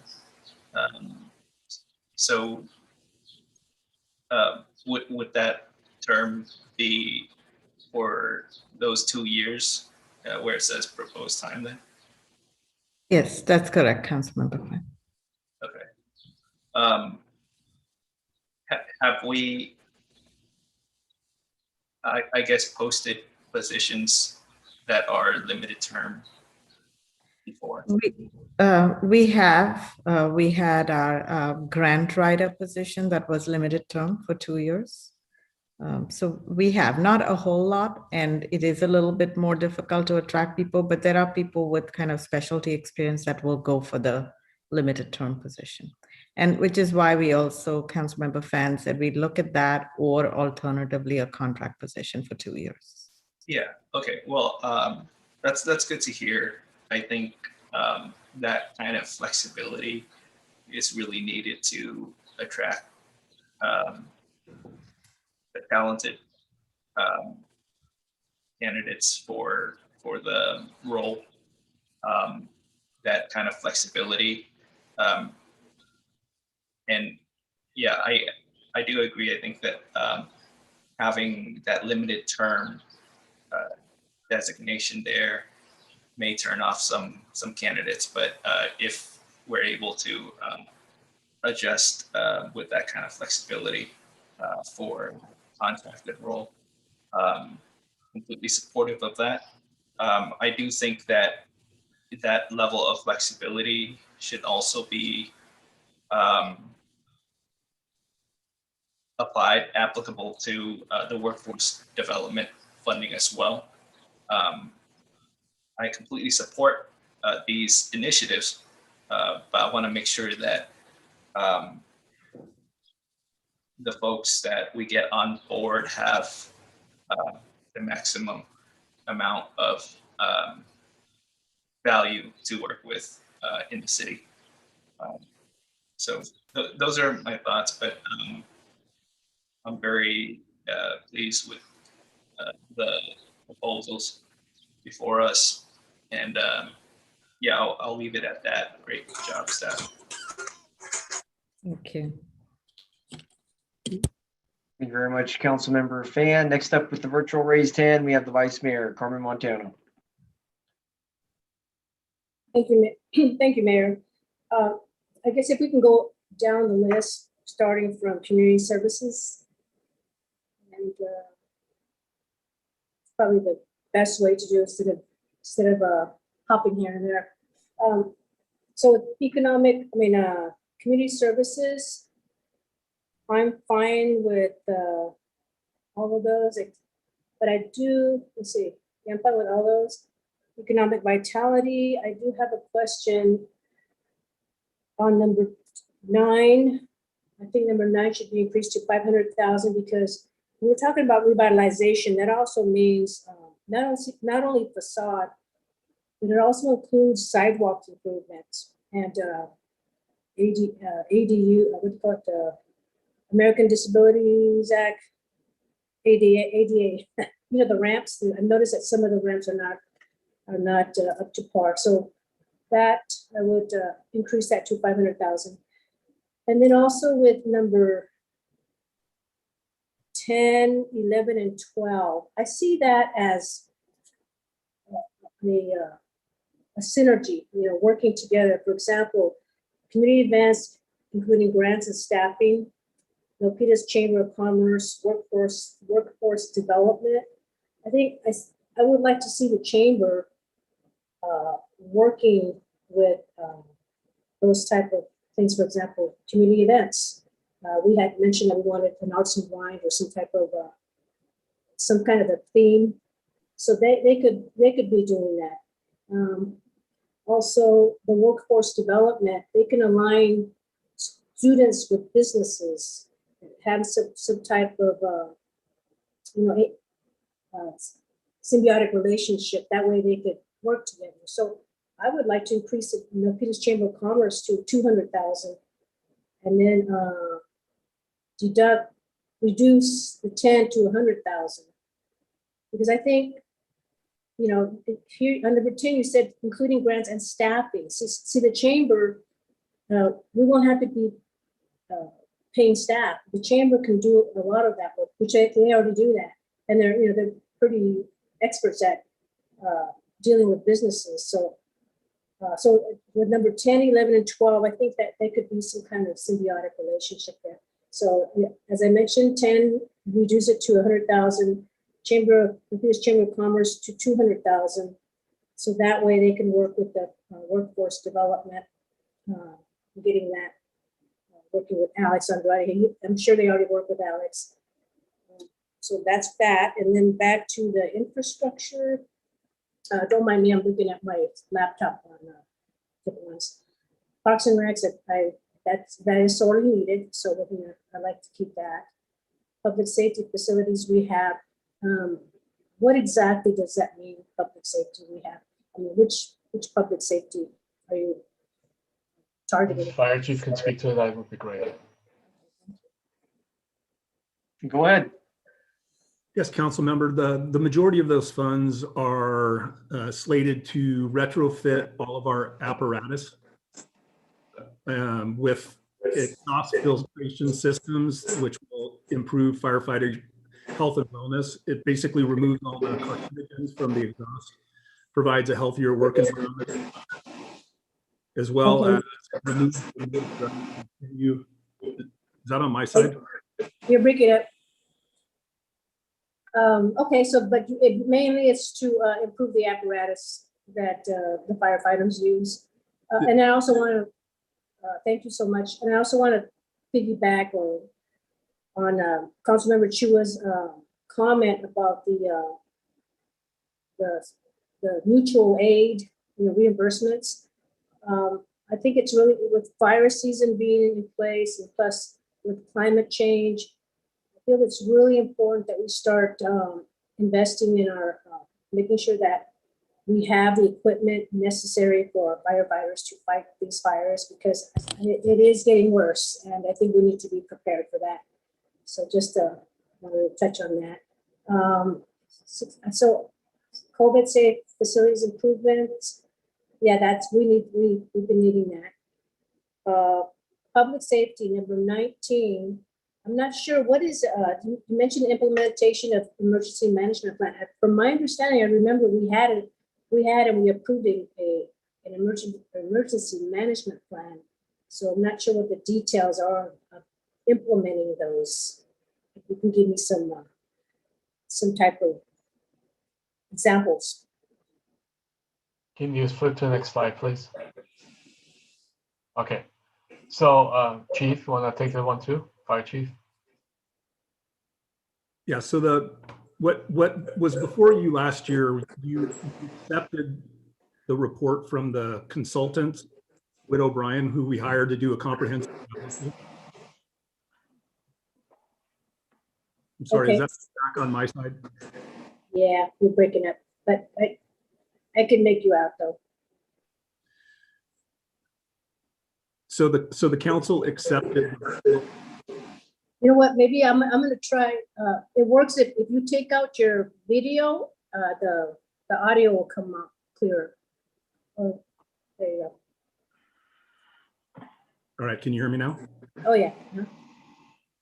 Okay, so last year, the council accepted the report from the consultants who did a comprehensive evaluation of our status of our emergency management program. And this money is earmarked for us to move forward with the highest priority recommendation from that. Okay, and we haven't been able to get grants for that? We have received some grants to help purchase some of the equipment that's identified as being deficient. And we will continue to explore opportunities for other grants. Okay, and how much, going back to number 18, how much does one pumper cost? Approximately 1.1 million. So shouldn't we have that to what, instead of 800,000 to 1 million? So I'm just gonna throw that out there with my colleagues, and I think it should be 1 million instead of 800,000. Vice Mayor, the plan related to the funding for that particular piece of apparatus also takes into account some community benefit funds for city projects. Okay. And going back to number 20, virtual reality simulator. Yes, at a cities association meeting, they have a new software where it's virtual, and they showed us, they did a demonstration, and it's something new that our police officers can use to become better protectors of our city. I really like that. And I think that's it. I think that was the last. Oh, technology. I agree with Councilmember Chu on number 20. And I do agree with the cyber training and everything else. And that's about it. That's the last one. Thank you. Thank you very much, Vice Mayor. Next up, we have Councilmember Dominguez. Thank you so much, Mayor. First and foremost, thank you, staff, for the recommendations and for putting this presentation. I definitely, I'm very excited about seeing this money go back into our community, because that's the most important thing. And so it's great to see that this is moving in that direction. One of the things I don't want to go through each one, because I think I was the one that sent in probably like 70 ideas at least. And so I am really happy that more than half are on this list. So I'm not going to go through each and every one, because I trust staff and their judgment. I definitely love that you guys were able to add the stimulator. I know we had talked about that before, so thank you very much for doing that. I personally have been trained on the stimulator, and it does make the difference. So thank you so much for adding that in. Want to increase the amount for the hotels, but I also want to be very mindful if we could try to maybe play with that money and increase also the amounts for our chamber. I definitely treasure our chamber, and I think that they do amazing things. And so they are a local group, and I also definitely value the partnership that our city has created with our hotels. They definitely have stepped it up in some of the times that we have needed them the most. And so if we could increase them to be equal, that would be something that I would love to see. I think that they work one right after the one off each other. So I think that would be great. One of the things that I have been doing is walking our businesses. And two of the biggest things that I have received feedback on from the last time that we met is they really need some support with back payment or subsidy programs with either their water or their permits. So I know that we have created such program for residents, but it would be great if we could create it for businesses. So I'm not too sure if we could either include that in number 8. I want the ADU idea. I love the concept of us helping subsidize to help do new housing, but I also think that we need to help our businesses, because many of them have up to $10,000 in water bills. And something that we could help build a program to create that subsidy in this as a recovery for COVID. I think we might be able to include it in number 9. So I liked the Vice Mayor's idea to think about other things other than the facades improvements. I think that this is a great space for us to put the permits. There is a lot of businesses in town that moved into an outdoor model of service, and many of those were either rushed or they didn't know how to do the permits, or honestly I think they were just too busy running their business and trying to figure it out as we move through all these changes. So I think it would be great if we could help our small business to the level of service that they need to help bring our businesses and revive them. So especially for those who did those outdoor patios, just helping them get those permits and cross the bureaucracy, take the bureaucracy out of City Hall in order for our small businesses to thrive. I think that is really needed right now. I don't know if we could add those 2 elements into either number 8 or number 9. The other one is number 2 in community service. I definitely love everything that I have around it. And so I thank the council for increasing that funding. One of the things that I would just ask is if we could add the word, the the population of disabilities in order to move into a more inclusive city. I think it's really important for us that as we move through COVID, that we include our those who have a disability in order to ensure that we are including them in the rebuilding of COVID-19. Many of, just like every other category here, they have different needs. And so I just want to make sure that we are addressing the needs of this community as we move through the rebuilding of COVID-19. Other than that, I really love what I saw. And so definitely thank you all for the work that you guys have done. I'm really excited to see this money pumped out into the hands of those that need it the most in our community. So thank you very much, staff, for the work that you guys have done. Please know we really, really appreciate it. And to our community, thank you for sharing your needs with us. We definitely are very excited again to see this money pumped out into the hands that need it the most. So thank you very much. Thank you very much. Thank you. Thank you. Well, here's what we'll do. I think we're really turning the corner, here. Here's what we'll do. Well, first, I want to thank staff for providing the foundation to ARPA here in the city of Milpitas so that we can make further decisions. But I think what staff presented initially and tonight is really great for us so that we can really put the final touches on it as a council. So here's what we'll do. I want to go to Ashwini.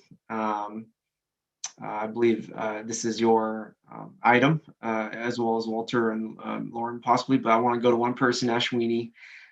We started off tonight's agenda item here with $1 million to make decisions on. Is that correct?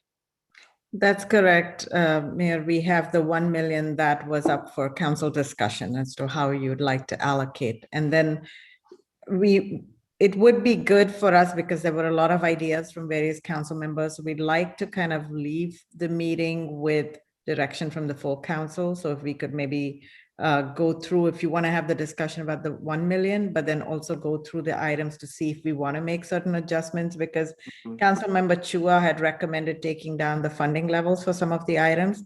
That would actually leave you with 2.3 million to then allocate to other items. So just kind of want to get direction from the full council. And then that's on the plan. And it would be great for us to also just get the go ahead on the investment framework. So the fiscal guidelines and the area. Yeah, great. I'm glad many of us have been through many budget approvals. So here we go. Ashwini, Walter, Lauren, whoever, get your pen out, I'm going to go ahead and so I think first up, I'm going at that $1 million. Let's see it being spent here. So I want to support the vice mayor's proposal for increasing the fire vehicle item from 800 to 1 million. I want to. Mayor, if I could just, I think what Chief Sherrard said, and I know the connection was a little unclear, but I believe we have all of the required funding for the pumper. It's just from another source. So it's a community benefit source that is already putting money towards it. So Walter or Chief Sherrard, is that correct? That is correct. We're supposed to get a payment in October, which would cover the balance. And the chief is back. And now he rebooted his computer and have a better audio. So hopefully it works. Okay, well, let me go on to the next thing. I think Main Street, the vice mayor requested going up another 100 grand for Main Street. So I want to support that. Okay. Vice Mayor, was there anything else before I move on to some of the other items I heard tonight? Yes, the Chamber of Commerce. I spoke about the symbiotic relationship with number 9, 10, 11. That was no, like 10, 11, 12. From my understanding, they have a job fair. They're doing the arts and wine type. So how much more money do we need then? So I wanted to increase it from 100,000 to 200,000. Okay, yeah, I just mentioned that. Okay, great. Okay, fantastic. Okay, and then I want to go to Councilmember Chua. I know I heard a thorough a number of items. And Councilmember Chua, can you go down the list of funding you're looking to increase, which items they are again? I'm going to support all those. Thank you, Mayor Tran. So on item number 5 on community services. Oh, Vice Mayor, yeah, thank you. Carry on. Sure. Okay. Item number 5 on community services, reduce that to 85,000 from 100,000. That came from staff talking with. I also spoke with Milpita sanitation cell, so that's the 85,000. Small businesses, I'm increasing from 1.2 to 1.5. So we can help like 300 businesses with $5,000. Love it. Keep going.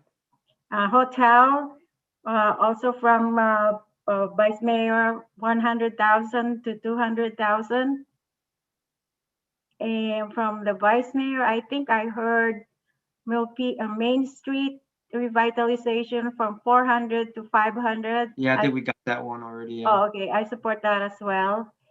And I thought, Vice Mayor, didn't you want to reduce number 10 and put that to 11, Milpitas Chambers? That's what I heard you say. Huh?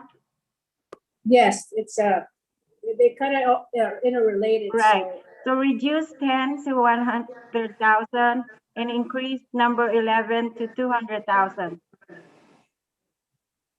And park rehabilitation will wait until the presentation in August. And public safety, that's that. And the fire equipment, we will wait too. This is already funded. We will wait until August for the plan. Okay. Okay. So, and then the next one is technology. Reduce from 2 million to 1.1 with 100,000 to be released ASAP and 100,000 for the financial management system for RFQ and RFP. And the 22, I'm reducing to 400,000. Okay, I know Ashwini's over there crunching the numbers, and please let me know where we're at now. Thank you, Mayor Trent. You're welcome.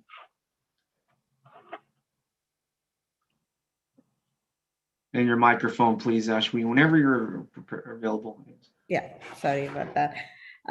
Okay, so if we're gonna increase Main Street, but then the chamber, I heard we're just moving the funding between community events, so that's not really an additional. So that Main Street was 100,000 additional, small businesses 300,000, and hotel 100,000. So that's 500,000 of the 1 million.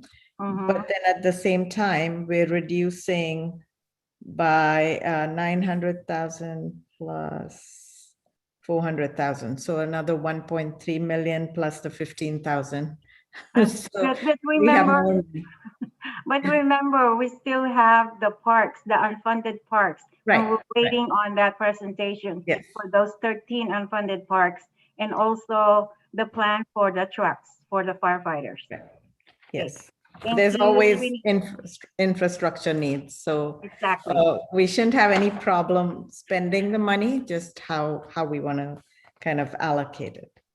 Great. So I'm fine with that tonight. We'll continue to take comments, but I believe there's a consensus there.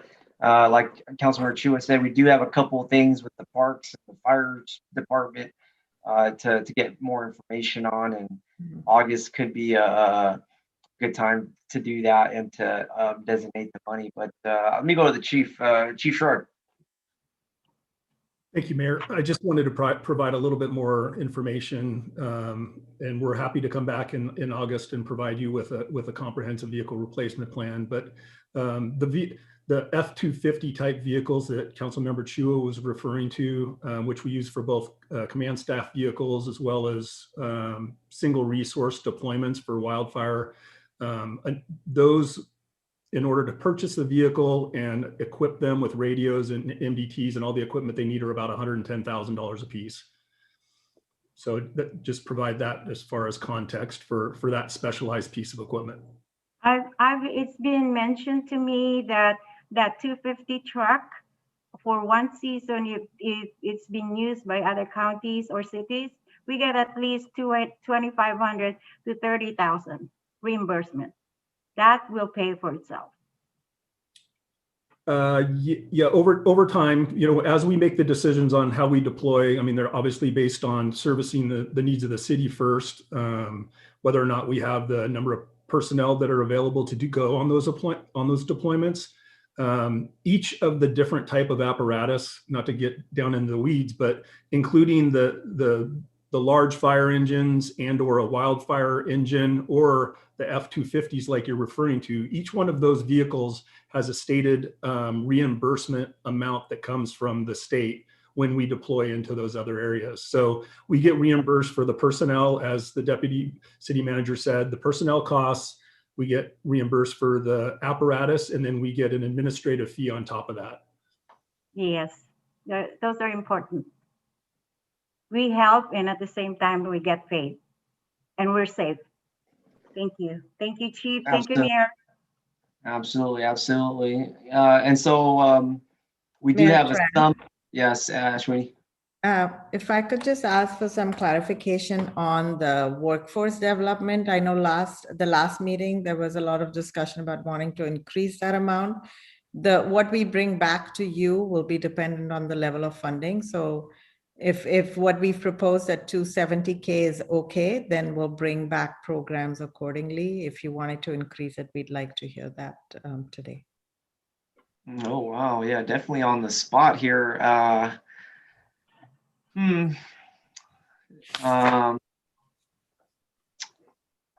Let's see. Let me go to the vice mayor. No, I was just thinking, should we round it off? Let's round it up. Yeah, let's go 300. Let's do 300,000 on that one. 300,000. Yeah. I'm trying to chip away at the dollars here. I met with the vice mayor, I think last week, or what is it? And I think we talked about youth groups here in town, whether it's athletics or arts or some, you know, sort of the programming that's in town, nonprofits. If this ARPA money is eligible, you know, I'd love to see some of it go towards our youth sports leagues or arts programs. And I think it would be a great way to provide relief to all the working parents as they, you know, are getting their children back in some of these programs. I know it could be costly for some of the registration. I think, Mayor, I think that's on community services number 3. We can increase that one because I think Ashwini mentioned that childcare is not on there. They're coming back with more details. Yes. Yeah, I mean, we're open to that. We can increase that one to 400,000. Let's do it. I think that's great. Let's see here. And then the 4th of July, I'm already thinking towards 2022 4th of July. You know, I think we could have the best 4th of July ever next summer in 2022. I know previously we spoke about a parade, a 4th of July parade, or a Ferris wheel. Our history in town here, we did have a tradition of a Ferris wheel, albeit it was the Frontier days, and it was Mayor Van Gross at the time on the Ferris wheel. But if we can even have available dollars to go towards 2022 4th of July, so that we can spend that on the community, but I'm not sure. Number 10 for community events. Yeah, if we could up community events a little bit for that purpose.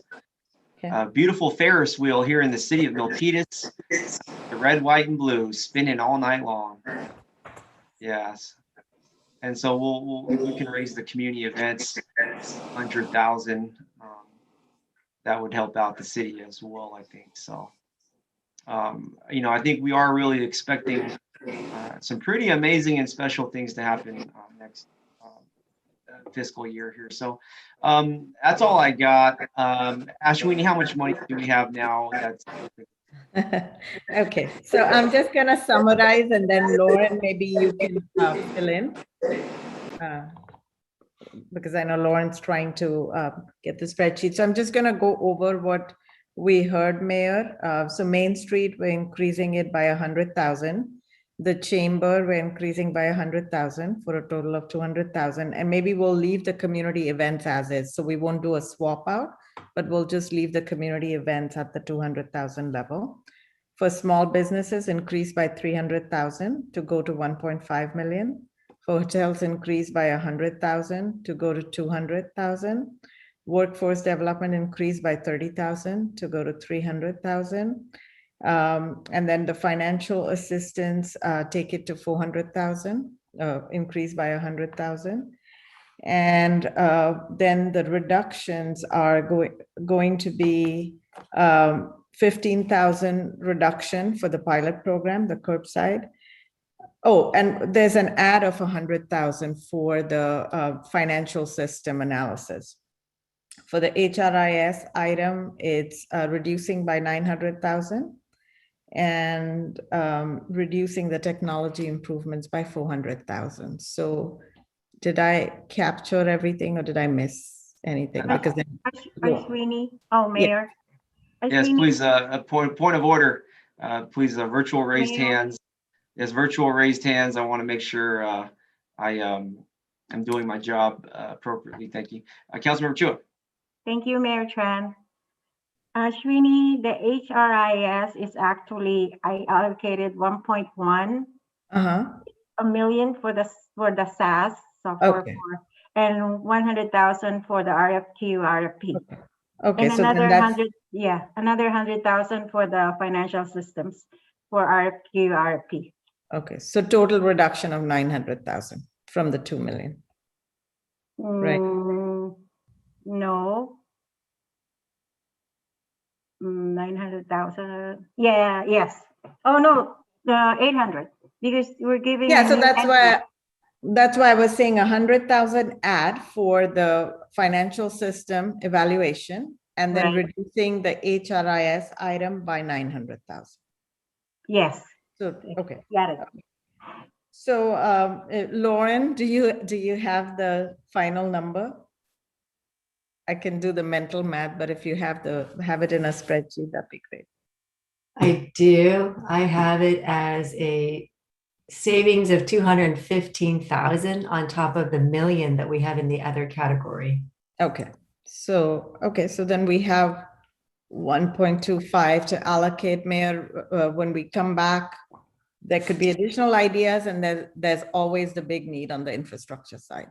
Yeah, you said it perfectly. I want to, very well captured by our city staff. I want to recognize that right now. They all the comments, staff captured it very well, and I appreciate it. I really do. But yeah, now we're up to 1.25 million, and we do have the summertime here to further brainstorm on how we can impact the community. But as Ashwini just stated, and which I support fully, is I think for me, the mindset is to come together as a council and provide a final direction with the funding. But I also want to encourage my colleagues to kind of have in their mind that we do have items within the city, capital improvements and other needs that this is not a bad opportunity to put attention to with the ARPA funds. Many of us will continue to serve here in Milpitas for the rest of our lives, and sooner or later, the council is going to have to catch up with some of these items that have been recommended by staff. We've heard tonight that we had a vehicle that was made in 1999 and those sorts of things. You know, I think over the years, even myself, I feel like I've, as part of the council, been working backwards, solving some of the problems that have been persistent. And so with any excess ARPA funds here in this, I guess, time we're in, you know, it would behoove you to move it into the city of Milpitas for these needed projects. And that way, you or I won't have to deal with it down the road. But very encouraging to see sort of the direction develop. I really like it. With the virtual raised hand, we have Lauren Lai. I just want to confirm if this is the right number. I'm going to run through it one more time real quick. Main Street, we're going to increase it by 100,000. Chambers, increase by 100,000. Community service curbside, reduce it by 15. Small business assistance, increase it by 300,000. Hotel assistance, increase it by 100,000. HRIS, reduce it by 900,000. Financial system evaluation, 100,000. Workforce development, a 300,000 addition for the program. And then the social services, increasing it by 100,000, perhaps to include childcare as another opportunity, and technology improvements, reducing that by 400,000. So with that, we have an additional allocation available of 215,000 on top of the $1 million in the agenda report. Lauren, Yeah. Lauren, for I think for the workforce development, did you have additional 30,000 or 300? 300. I think we were just rounding off from 270 to 300. So it's. Oh, got it. So that's 30. Yeah. Okay. Oh, well, that makes the number even more available. So going from that, then we have just freed up another $485,000. Okay. So we have about 1.5 million, Mayor, that we Okay. can come back. Yes, yes. And whether the number goes up or down, I really feel like we've added value, whether it goes up and down. I feel like tonight we added a lot of value to it. Okay, great. I do see a member of the audience in our attendees with a virtual raised hand, but we've already taken public comment. I appreciate you. Okay, here at the virtual dais, I want to recommend that we wrap it up for tonight in terms of item number 4. Let me check in with our city council for any virtual raised hands. If there are any further comments, now is your opportunity. Okay, great. And now over to the staff side, let's go to Ashwini. Ashwini, anything else you need from us here? No, I just would ask if IT can bring up the recommendation slide so council can see we have a two-part recommendation.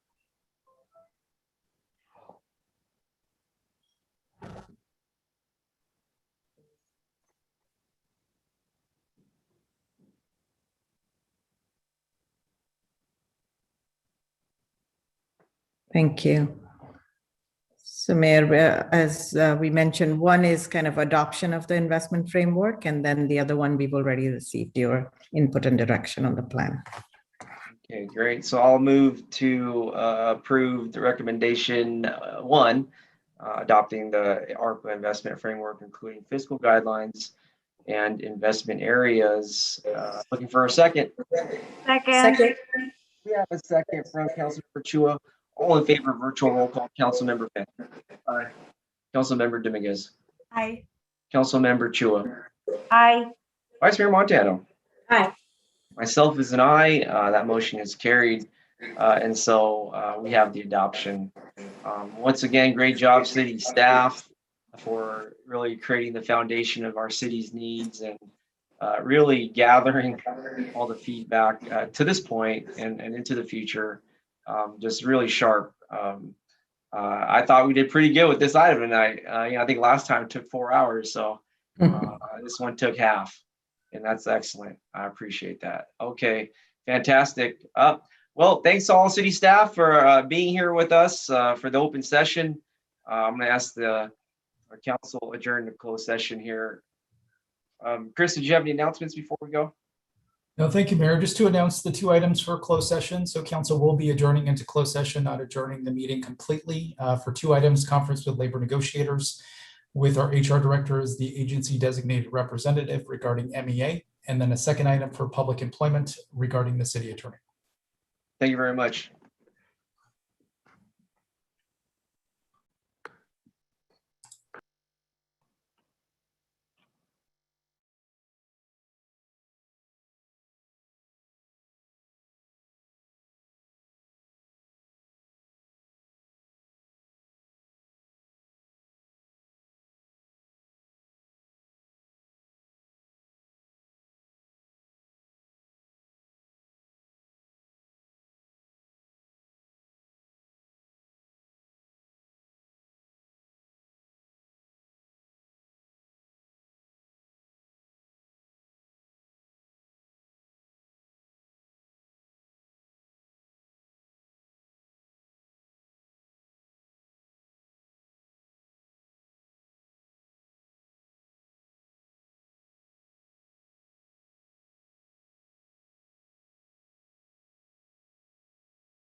Okay, great. I'm unmuted.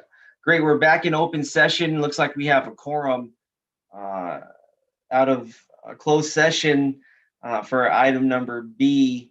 The city council has voted to pursue a full-time city attorney's office. So a full-time structure is what we're looking for. And the vote was myself, Vice Mayor Montano, Councilmember Chua as ayes, and Councilmember Fan and Councilmember Dominguez as nays. That was the vote. And the motion was to pursue a full-time city attorney's office. And I may add, we are honored, blessed, thankful, grateful, and fortunate. Our city attorney, Christopher Diaz, will be supporting us through this process and allowing us to continue to have his support. And so we thank you, Chris. And we're still going in the forward direction together. And we thank you for continuing to support us and showing the highest professionalism in class and being there for me right now, especially. So thank you so much. That's all the report. This meeting is adjourned.